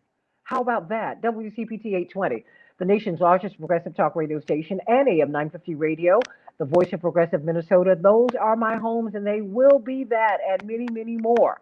But today we're on Facebook Live. We're on the Reverend Jesse Jackson Senior page. We're on the Rainbow Push page. We want to be on your page. Like and share, like and share. We are on YouTube on the Santita Jackson Show channel. So please, please like and subscribe, like and subscribe. And we are on Twitter at Santita J. We're on LinkedIn. StreamYard is giving us the opportunity to be on many, many platforms, and we are expanding the platforms and growing the show. And so thank you, Marnie, Dr. Reeves, and thank you, Mrs. Shapiro Wells, for pushing yesterday, and Dr. Deborah Furholden for pushing yesterday to get us up on here. We had no idea that last night that this is what would have to happen today because my board op could not get in. Attorney Mark Fancher, Dwight McKee, Chip Gibbons, and John Nichols. God bless him. But now it's so cold here. More than 150 million Americans are dealing with record cold, and 5 million Americans plus do not have power today. They are in homes that are seeing temperatures dip inside of their homes into the 30s. They're using generators, and they could be facing carbon monoxide poisoning. They're going into their cars trying to get warm. So please, everybody, please be careful, and please check in on people today because a lot of folks are struggling. Everybody doesn't have heat. Everybody does not. You'd be surprised at how people are struggling in their homes. So think about that today. We're talking about so much today, but I wanted to bring you into this conversation, John Nichols. And it turns out it's gotten more extensive about Fred Hampton because you are an organizer. I met you, of course, on the Jackson campaigns, the first one in '83 and '84 when we were the outliers, Chip Gibbons and Attorney Mark Fancher and Dwight McKee. And Dwight McKee, of course, was the youth director, the head of the youth division for Operation Breadbasket, which Reverend Jackson started here in Chicago, and then he and Aline Walker became the youngest founding board members of Operation Push, which became the Rainbow Push Coalition. And of course, Chip Gibbons, we are so excited about the work that you're doing. I mean, you and Robert Patillo give us a lot of hope for these young folks, Attorney Mark Fancher, of course, ACLU, but I'm not going to tell anyone that today. You were the National Conference of Black Lawyers. How about that? Of course, um, defending rights and dissent. This attack on progressive political organizers, John Nichols, is of great concern because I think that unless we really dig down deep and look at what happened to Fred Hampton and look at how the harassment has been, how the guises have changed. They've changed. It's become much more sophisticated, but it has been unrelenting. This attack upon populace, people who, particularly those who unite us across racial and ethnic lines, John. You know, you look up and you find out we had informants, you know that, Dwight, growing up. I mean, all my life, we bumped into that all the time and lived with death threats all the time. I mean, John Nichols, what should be, how do we go forward in this environment? Because I'm hoping that with the Biden Harris candidacy, that presidency, excuse me, that we and vice presidency, that this is not something that we will ignore. I think that it's time for us to look at the role that our intelligence communities have played and that they continue to play on really, if you will, Chip, fighting dissent. I mean, that's the Black Lives Matter movement as 2019. They didn't rush the Capitol. No, they didn't. They wouldn't have gotten close. They would not have gotten within 100 yards of the Capitol. But they're the terrorists, Yes. according to the FBI. I mean, Yes. come on. I mean, Chip, you and then John. I mean, come on. What's that? So I do want to make a case. This is not just history. About a year ago, I can't believe it's been a year. We've been inside for so long. Defending Rights and Dissent published this report, Still Spying on Dissent, during problem of FBI First Amendment abuse, that documents FBI surveillance of dissent from 2010 to 2019, 2020, so about a decade of FBI abuse. And as we show in the report, and this is all information that was already in the public domain, but we compiled it together in one place, the FBI started spying on Black Lives Matter protesters as early as Ferguson. They developed this really disturbing intelligence assessment called the Black Identity Extremism Assessment, which claimed that anger at racism could lead to lethal retaliatory violence against law enforcement. So basically saying if people get angry rightfully at racism, rightfully at police brutality, they could go out and kill police officers. So sort of using speech as a pretext for crime. We showed how before the first Occupy Wall Street protesters ever were in Zuccotti Park, and I was actually at Occupy on day one, so I was one of the people who was in Zuccotti Park that day. The FBI was already monitoring Occupy Wall Street. We look at what they did at Standing Rock and to environmental groups and to people fighting for justice in Palestine. And, I'll just say another plug. I spent half a decade fighting with the FBI to get them to release their records on the International Solidarity Movement, a twice nominated for the Nobel Peace Prize nonviolent group that supports Palestinian nonviolent resistance to apartheid, to the occupation. And the FBI just ruthlessly pursued these people using agents all over the country, using informants, using foreign counterintelligence surveillance tools, and ultimately they came up with nothing. And in one case, they concluded the people were just activists. And this is after they had, their phone records pulled.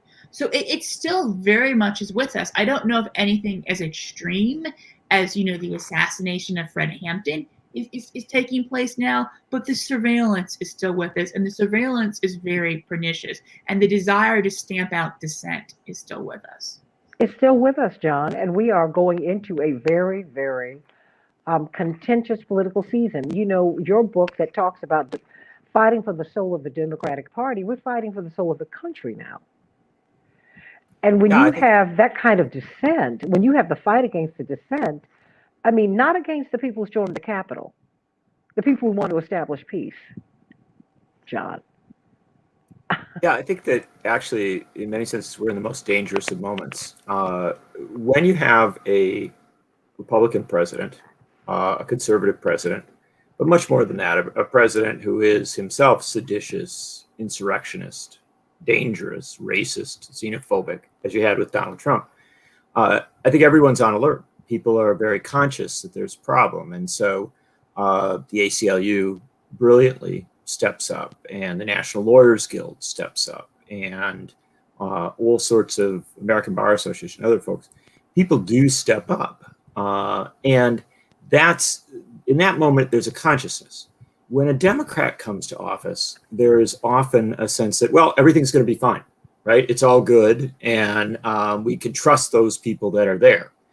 And it may indeed be the case that the people that Joe Biden is moving into the Justice Department, many of them are excellent appointments. I have no doubt of that. Mm-hmm. But the fact is, there is so much to clean up in the Department of Justice. There is so much to clean up in the intelligence agencies. There is so much to clean up in, frankly, at the state and local levels, that there has to be a constant pressure. And this is the time to ramp the pressure up, to say, we need to get this straight, and we need to figure out where there are genuine threats, right? And there are genuine threats. Look at the people who stormed the Capitol, but also where the investigation, gathering of intelligence, pressure on legitimate dissent actually becomes a suppression of speech, a suppression of the right to assemble, a suppression of the right to petition for the redress of grievances.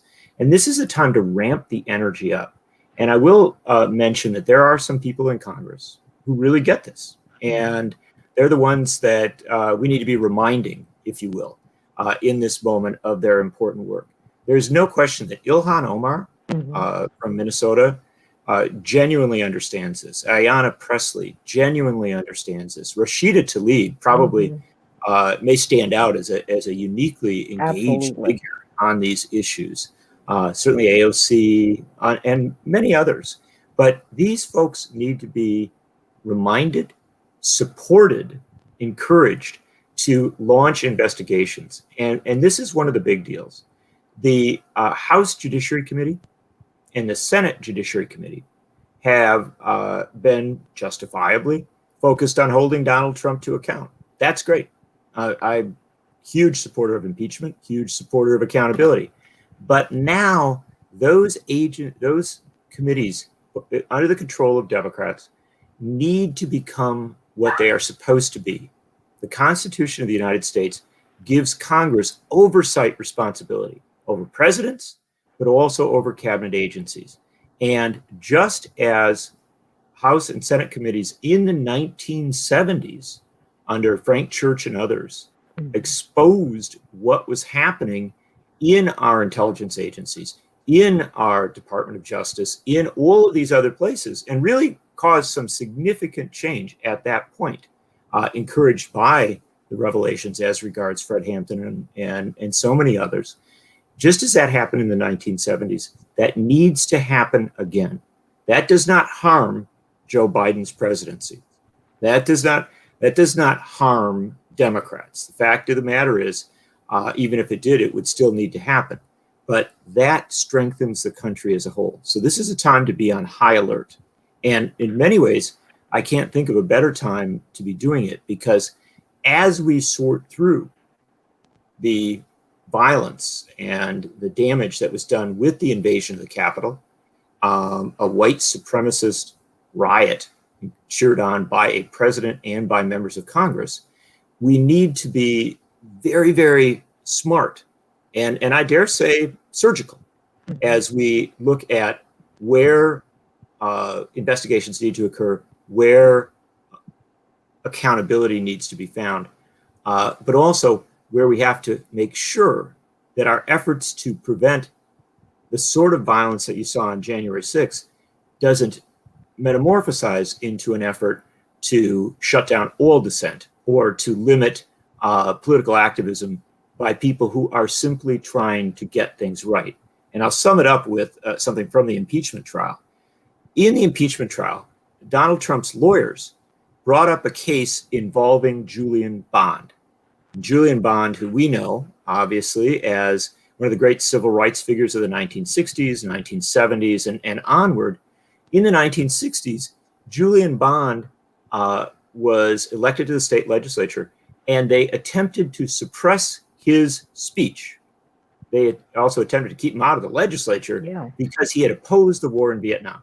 His quote unquote crime was dissenting against a war that was illegal and immoral.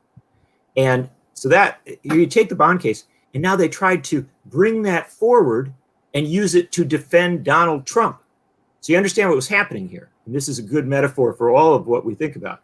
What was happening here was they used a case in which an opponent of white supremacy was suppressed by white supremacists to try and defend a white supremacist who was cheering on white supremacists. And so in this complicated mode, we need to get on the right side of history. We need to be on the Julian Bond side of history, not the Donald Trump side of history. Absolutely. I mean, because Robert Patillo had talked about the gentrification of our politics, John. I mean, that so much of what the progressive ideas get co-opted by the right wing, and they run down the street with that. But they have also, what happened January 6th, we'd already seen this metastasize in December of 1969. That's right. We've already seen that. And because we have not gotten to the core of what happened to him, what happened to Dr. King, all the lights went green between the Lorraine Motel and the airport. You had a petty thief who was arrested in London. Are you serious?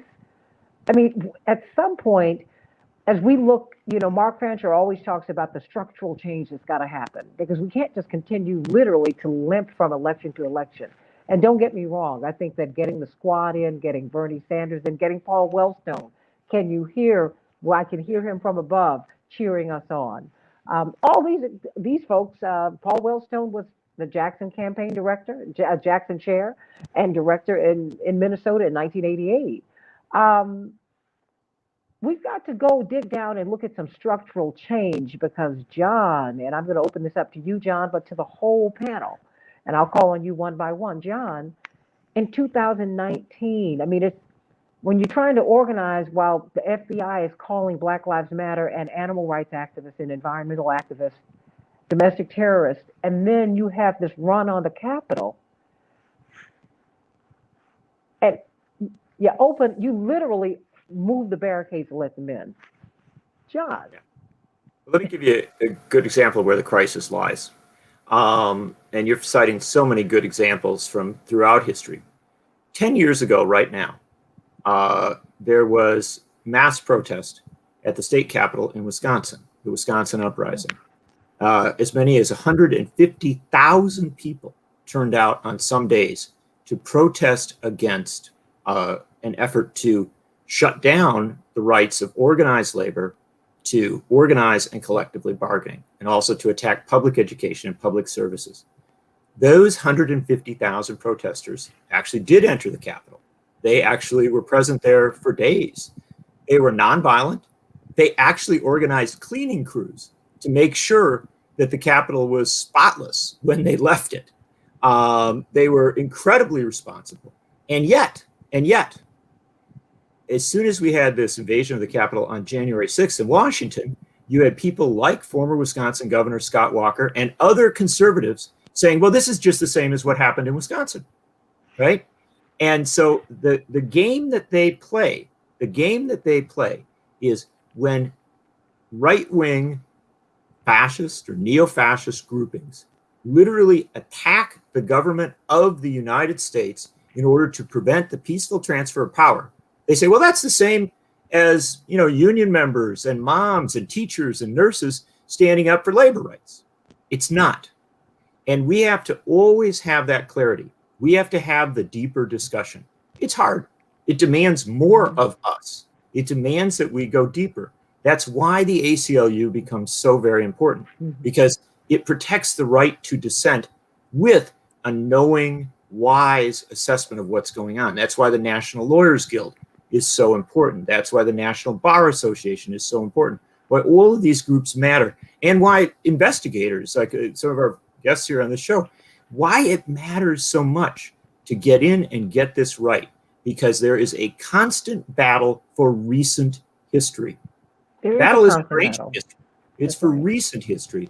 And at the heart of that battle, is an effort by the right to suggest that there is some sort of equivalency between the kind of violence we saw on January 6th that left people dead and the sort of protest that you've seen over the last year by Black Lives Matter activists and others who are trying to keep people alive.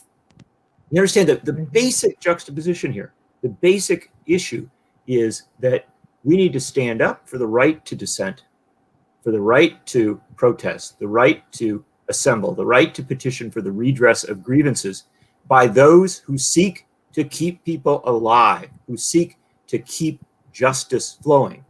At the same time, we need to understand that it is possible to have justice involving those who don't want to advance economic and social, racial justice, but in fact want to thwart democracy and actually want to harm people. We can make those distinctions, but it's not something that just happens. It's something we have to demand. And frankly, it is something we have to demand of the Democrats who are now in positions of power in the White House, in the Department of Justice, in the Senate, and in the Congress. You know, Adrian Paul brought up the point that Dwight McKee, many of the Ferguson protesters mysteriously died, the most prominent ones. And, you know, on the ground, people said, you know, assassination. I mean, I think it's important for us to bring this up today. Fred Hampton is alive. He's alive. And Dr. King is alive. He's alive. And what happened to them, Dwight, should be a lesson to us all. Okay, Dwight, you're on mute. We're going to get you off. Okay, hold on, Dwight. Hold on. We're going to get you unmuted. Okay, we'll get him unmuted. And let me see who is not on mute. I think everybody's on mute, but but John Nichols. But you know, we're going to work that out.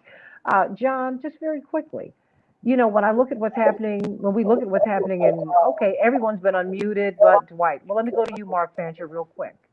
Mark Fancher. This is a relevant discussion today, I think.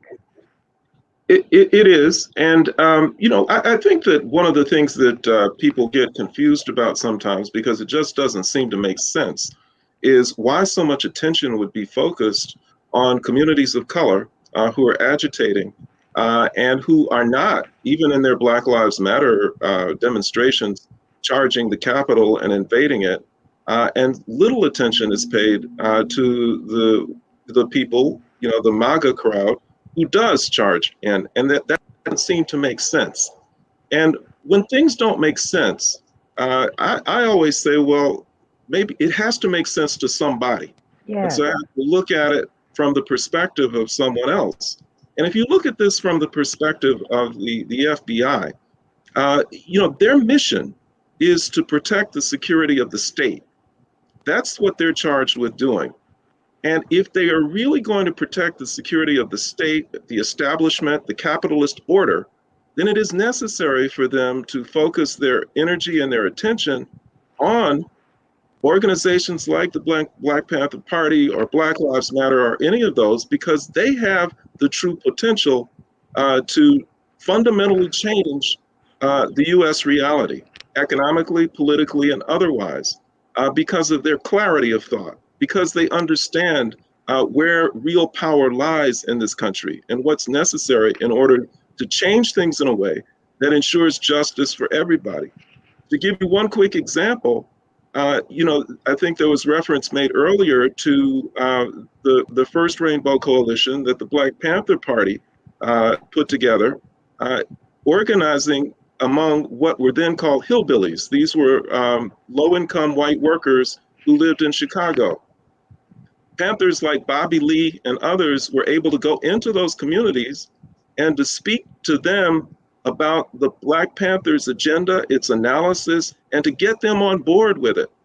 So when you build that kind of a coalition, between Black community, Latino community, white working class community, and you have them all thoroughly educated and very clear about the source of their misery and pain, then you have a real threat to the established order. And so it was necessary for the FBI to make sure that they dealt with that, because that was the threat. When you have a bunch of confused people, a bunch of people who've been misdirected, people who have been misinformed, people who really don't have a clue as to the real source of their pain, their frustration, and their struggles, when they don't understand that, they're not a threat, because it's easy for them to be branded as criminals if and when necessary. So the real threat has always been us, and that's why they look at us so carefully. And a united us, Robert Patillo, that is the real threat when you bring people, like Mark Fancher said, across these racial, class, ethnic lines. Robert Patillo? Yeah, you're absolutely correct. It's interesting during this conversation. A couple years back, I had an opportunity to interview Freeway Ricky Ross on my radio show, the famous drug dealer from L.A. And he talked a lot about the coordination that they had in the early '80s with the U.S. federal government. That a C4 would fly into LAX, they would roll off some Honda Accords or Ford Escorts or Pintos that they had at the time. You get a phone call, you go down, you open a car door, you reach in the glove box, there's a key, you go into the trunk, you pull out a package, you go into the back seat, you lift it up, there's a bag of money there, and you drive off. The reason that I mentioned this is that the federal government could have stopped the gang wars that have ravaged the Black community for the last half century if they wanted to. Instead, they invested in it. They invested bringing the drugs in. They invested in bringing the guns in. They invested in bringing the violence in. So on that same, and those are things that are on the historical record that we know happen. So on the same way that happened, we have to work on educating people that they worked actively to destroy movements also. The same way they encouraged and supported and financed Freeway Ricky Ross and many of the drug dealers at the time of the beginning of the crack epidemic, in the same way they worked to destroy through COINTELPRO and through infiltration and through political assassinations. And the ones that we hear about are the big ones. We don't hear about the local organizer in Lowndes County, Georgia, who was killed by the FBI, or on a back road in Mississippi, so on and so forth. And then people, for some reason, also believe that these things ended. We forget the level of power we gave the federal government after 9/11, particularly with the Patriot Act. We forget about domestic surveillance. And there's very likely nobody who's involved in the movement, involved in activism, who's not being actively followed. And at some point, we're going to have to talk about peeling back some of the powers we've given the federal government in the name of freedom and security, and work on restoring the promise of America that individuals will be able to organize and activate and petition without fear of being killed by their own government. Amen. And that cues it up to you, Chip Gibbons, perfectly. We're going to end the show right here, at least for radio, but we're going to continue on Facebook and on the Santita Jackson Show on YouTube, and on the Reverend Jesse Jackson Senior page on Facebook, and on the Rainbow Push Coalition page on Facebook. And everybody just continue to follow. We're going to stay on for just a few more minutes because I want to get some closing thoughts from this magnificent panel. Chip, we gave a lot of rights away after 9/11. I mean, we have never stopped focusing on domestic surveillance at Defending Rights and Dissent, right? We're an organization that traces our founding back to people who resisted the McCarthy era, who refused to testify before the House Un-American Activities Committee. People like Frank Wilkinson, who was a Los Angeles public housing authority building an integrated public housing project and was hounded out of his job by the FBI so the developers could build Dodger Stadium instead. Found people like Ann and Carl Braden, who were civil rights activists who helped an African-American family purchase a home and were charged with sedition, right? So we always say at Defending Rights and Dissent that the right to protest, the right to free expression, the right to agitate and fight for a better world, those aren't just fundamental rights, but they are fundamental rights, but they're more than that. They're the tools we need to build the world we want. And when the FBI or the local police or whoever else attacks those rights, when they try to take away those rights, they're taking away our right to build a better world. And I think that's really very clear with Fred Hampton, who was organizing the Black Panthers, the Young Patriots, a white working class group from Appalachia, the Young Lords, a predominantly Puerto Rican group, to fight together with their common interest against sort of, capitalist exploitation, slumlord conditions, police violence. And today the FBI has more powers to surveil people at any point since the Church Committee, right? So for the first time since the Church Committee, the FBI can open an investigation without a factual predicate to believe that person has committed a crime or quote unquote threatens national security. And they use that broad power to go after Keystone Pipeline activists, to go after Black Lives Matter. I mean, they have all these broad surveillance powers, broader than they've had since Hoover, right? And they're using them not to defend the Capitol, but to go after people who are fighting for a better world. And what I would say, if that's what the FBI does with basically unrestricted surveillance powers, they don't need any more surveillance powers. They need someone to come in and rein in when they can spy on us and limit it to when we're actually plotting a crime or something like that. And maybe then they'll have to focus on the Capitol Hill people and not people working for racial justice, not people disgusted that people are being kicked out of their houses while banks are getting bailed out, not people who are sick of time and again our government lying us into a war that's not in the interest of the vast majority of these people in this country. Amen to that. John Nichols, I know you're saying amen. As I bring you back on, John Nichols, I want Dwight McKee to know that if you look at the bottom of the screen, you will see Mike. So tap that so that you can unmute your, there you go. There you go, Dwight. Hey, hey, hey. Thank you, Chaparral. John Nichols.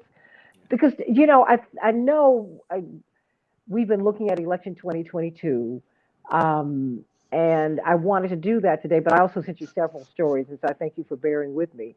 Because I'm looking at, it's like we're on a treadmill, and I want us to, okay, we've built up our cardiovascular systems. We've seen this movie before, so now we need to get out and run the race, right? I mean, because this is still happening. Everyone commented about January 6th. He said, if you just saw two Black people walking close to the Capitol, they wouldn't have gotten close. Well, when my brother was in Congress, he said, as a practice, he used to remove his congressional button when he'd go outside to flag a taxi home. He said, I do that because it reminds me of how I'm perceived, because I cannot get a taxi, and I'm a sitting member of Congress. I'm looking at Standing Rock. I'm looking at the Keystone Pipeline. I'm looking at Black Lives Matter. I'm looking at white progressives who are being harassed, John. So when you're trying to go into rural Georgia to organize so that we can save this Senate seat, these are the people, to me, who are being surveilled, not the insurrectionists, John. Mm-hmm. And like you said, at the time in this time of this Democratic presidency, this is the time I think that we've got to be vigilant and push for the changes that we need. I think you're right, and I think we can link these things up pretty easily, thanks to the very wise comments of Mark and Chip and others here.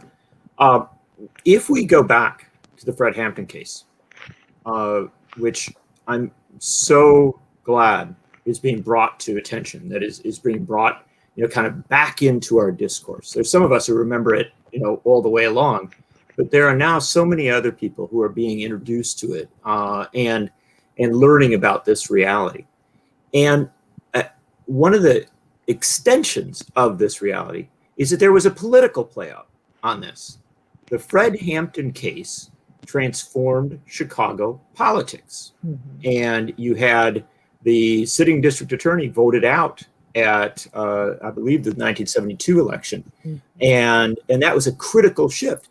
African-American voters were the critical voters there. They shifted their support away from the machine and its allies and supported someone who proposed to address at least some of the crisis, not enough of it, but to do something there. And also it's notable that many of the people who became critical figures in the reform of Chicago, Congressman Metcalf and ultimately Congressman Washington and others, were influenced by what happened in 1969, 1970, 1971 there with the Fred Hampton case. So too, I might note, Bobby Rush, who today sits in Congress. And so we need to understand that when we have these developments, we need to bring people from movements into our politics.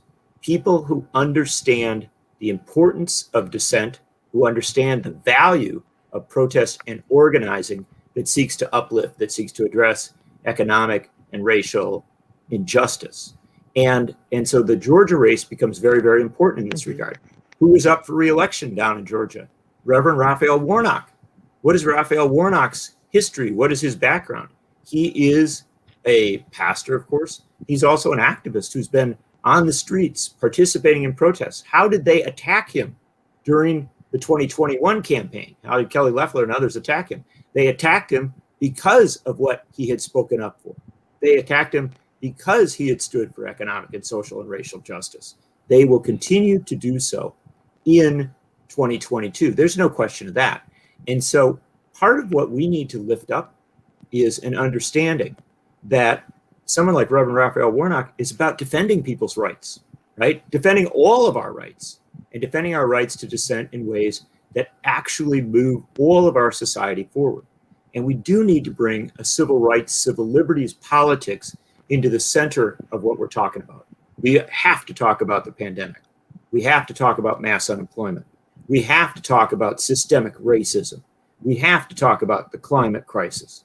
We have to talk about failed priorities that fund the Pentagon but don't feed hungry children. We have to talk about all of those things, but we also have to talk about the fundamental reality that without the defense of civil rights and civil liberties, without our right to dissent, and without protecting it in smart and reasonable ways, we can't raise up all the other issues.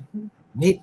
And so I think that's what Mark was talking about there, is that there's often surveillance and the suppression of dissent is used as a tool to prevent the change that is fundamentally needed. And trust me, we are a couple steps in the direction of the change that is needed. We're not all the way there. We're nowhere near where we need to be. And just having Democrats in the White House, the Senate, and the Congress doesn't get us there. Getting bigger majorities, that can help.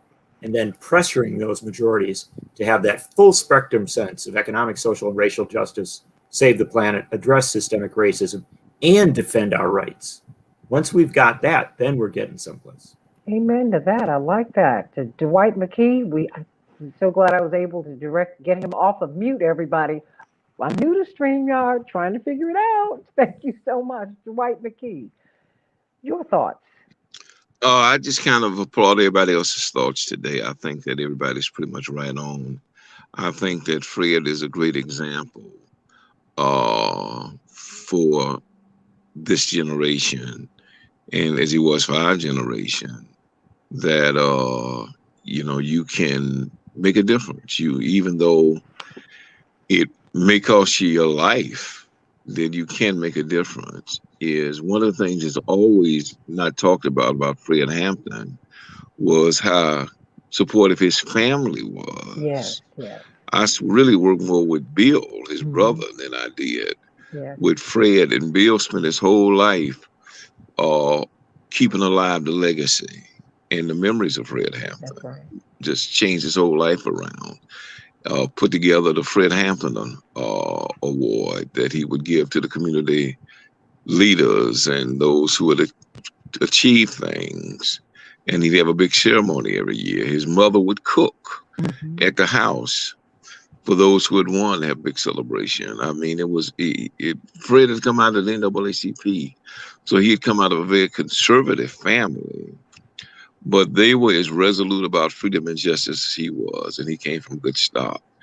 And so I just applaud just the memory of a family like that that made such a profound difference, as you did come out of such a family situation where the whole family was committed to social justice.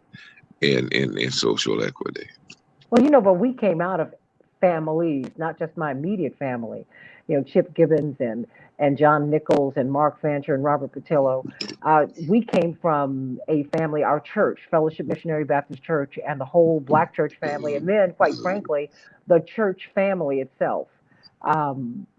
Was a family, but the world became our family. John, I can't help but remember when we opened up the 88 campaign in the fall of 87, October of 87 in Greenfield, Iowa, as we closed out um, the campaign rally, which was in a barn. Jammed 1,000 people into the barn. We're sitting on haystacks, Mark Fancher, and you had a mariachi band, you had a black gospel choir, and you had a white bluegrass band, and everybody did their thing, which was great. So the gospel choir, of course, was going to close us out. And well, please, then the bluegrass band jumped in on the song. And then the mariachi band jumped in. I said, now this is America. And this is a wonderful metaphor for this campaign. And it's a wonderful metaphor for what Fred Hampton has done and is continuing to do. Because, of course, in the aftermath of that is, not only because, remember, Congressman Washington and Metcalf were machine people. But a lot of things transpired, as Dwight knows better than anyone, to change their politics. And they were kicked out of the machine, and they had to change their politics. But then Reverend Jackson and a young white alderman, Bill Singer, a young Jewish American, they came together to unseat the machine, which was like the story of the 72 Democratic Convention. Was it not, Dwight? Yeah, it was. It was really an extension of what Fannie Lou Hamer had done with her Mississippi party. They made all the decisions on who would be delegates at the Democratic Convention.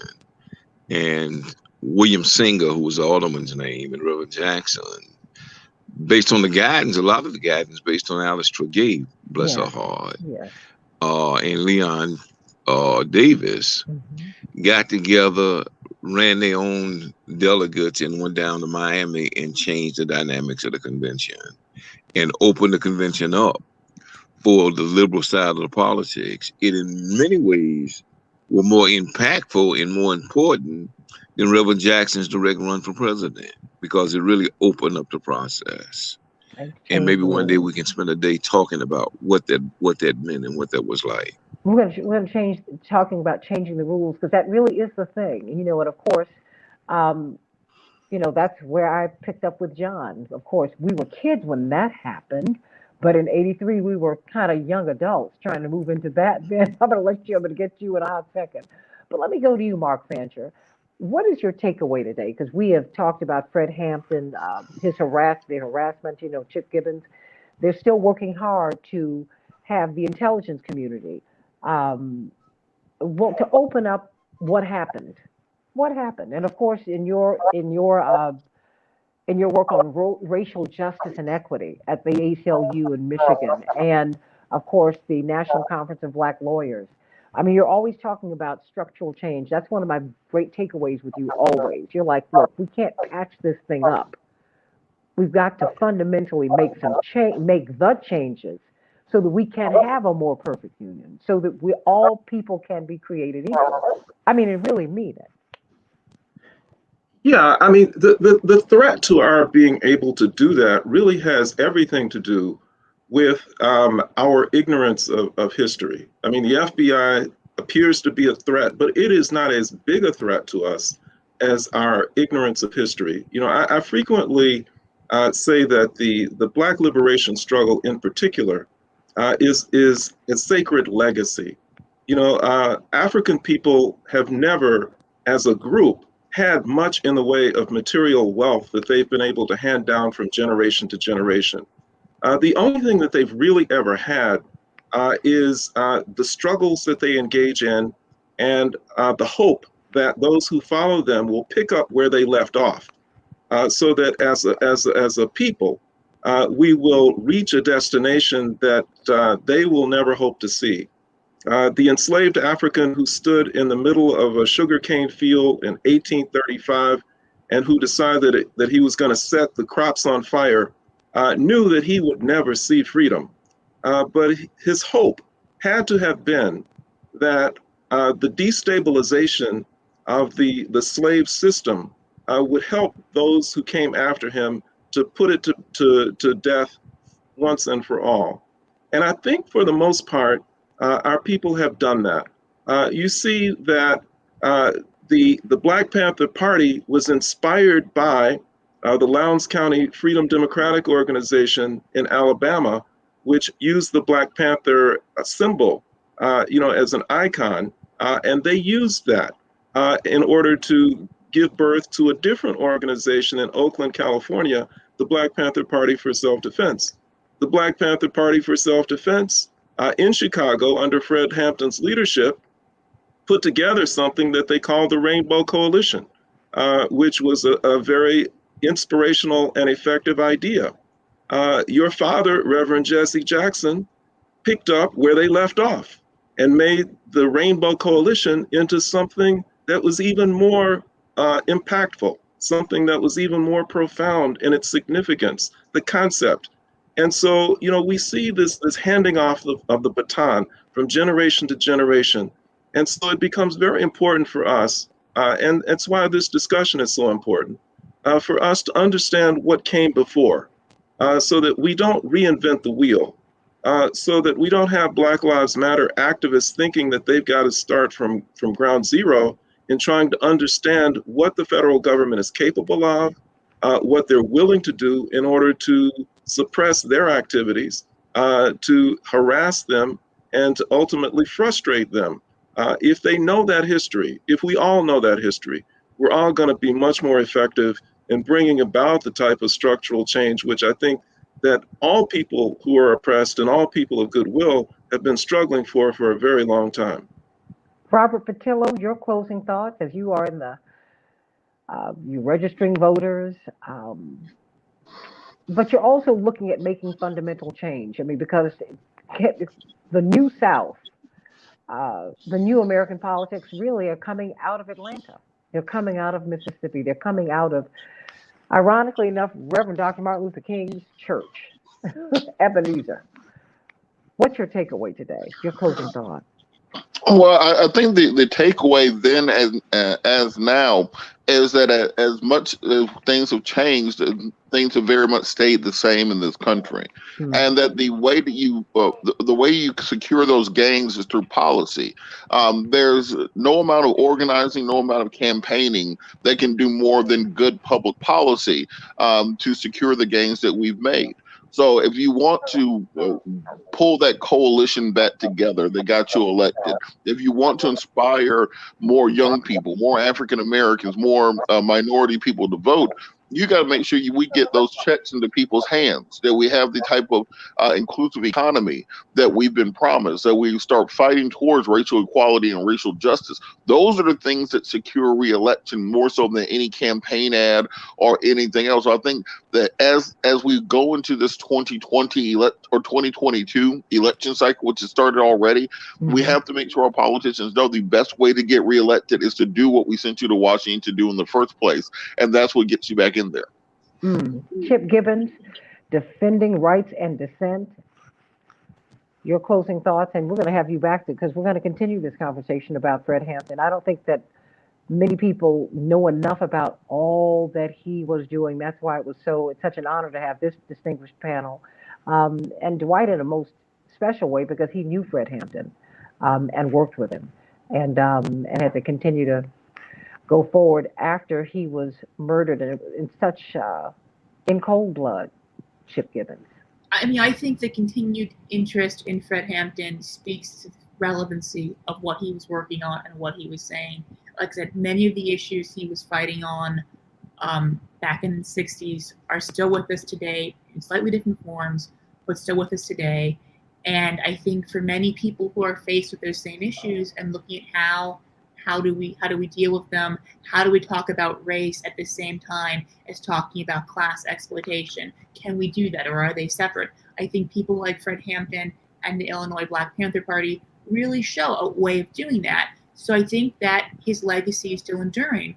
On the other hand, the legacy of what the FBI did to him in assassinating him, in trying to destroy his movement, is also unfortunately still very much with us. We have a very much a dual history in this country. On the one hand, it's the history of the Martin Luther Kings and the Fred Hamptons and the, you know, Anne Bradens, who organized and fought for a better world and represented our best values and tried to use those values to make us an even more perfect union.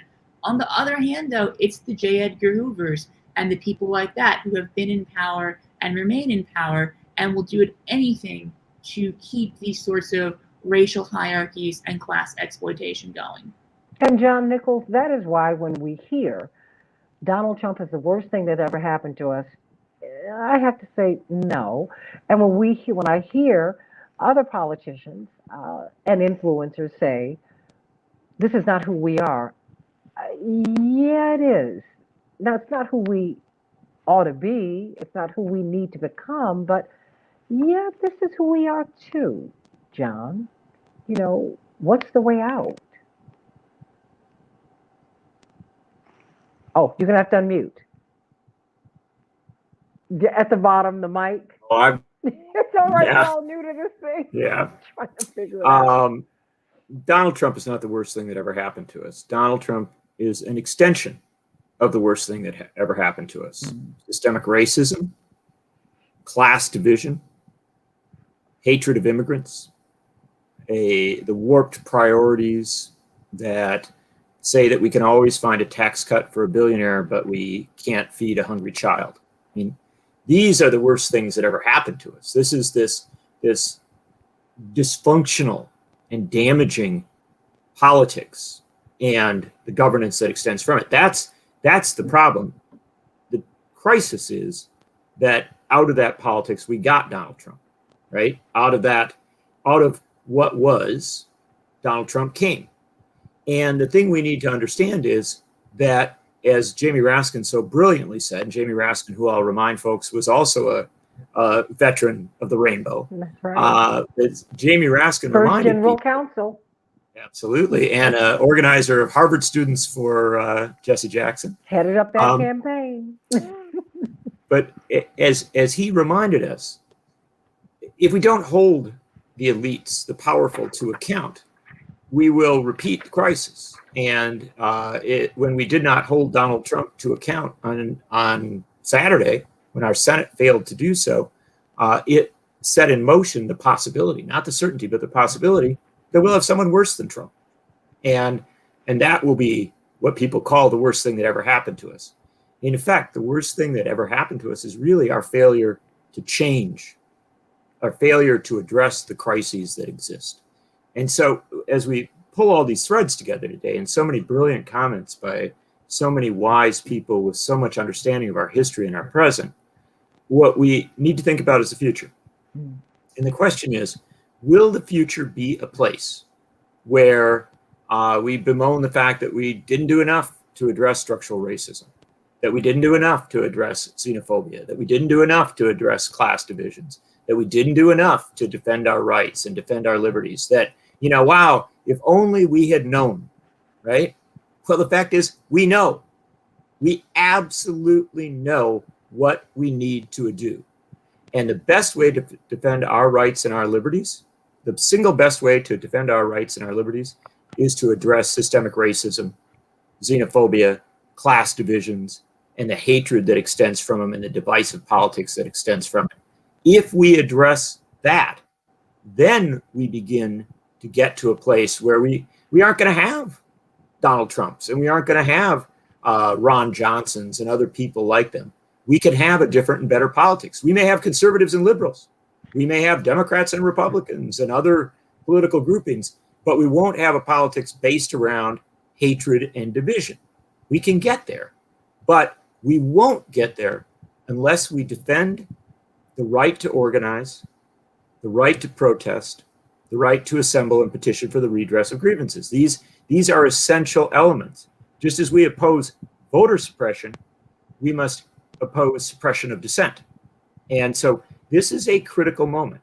We have to link these things up. If we link them up and take the anger that people may have at Donald Trump and steer that into a passion for an economic, social, and racial justice politics, a save the planet politics, and change our priorities politics, we can get to where we need to be, and we can get there in our lifetime. It's doable, but the problem is we focus too much on personalities, too much on the individual of the moment, and not on the structural flaws.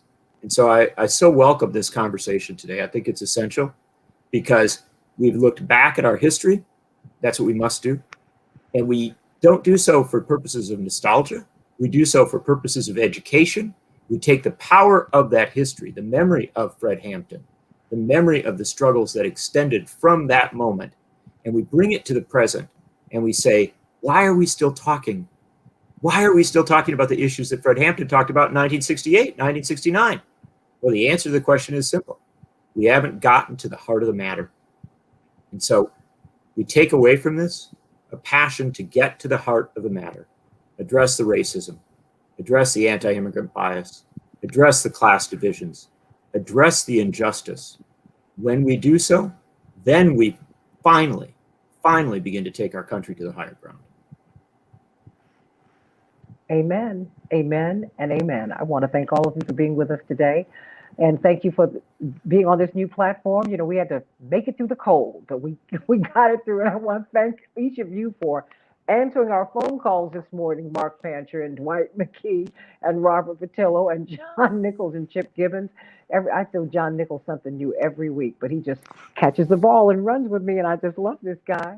And I want to thank you all for being with us. And plus, I'm loving that library, all of you. Oh my gosh, I've got to set up bookcases in my place. It's like, this is driving me crazy because, you know, I've got thousands of books too. And I love it. And I see the ladder, John. That's not lost on me. I'm loving it. I'm loving it. I'm loving it. Oh my It's God. useful. Oh, I love it. But I want to thank you. Thank you for this discussion today, because I have to tell you, just on a personal note, Fred Hampton's on my heart. Bill Hampton, his brother, used to come. He was one of the founding members of Operation Push, and in the immediate aftermath of his brother's murder and Mark Clark's murder, and the assassination is big. Yeah, they were murdered.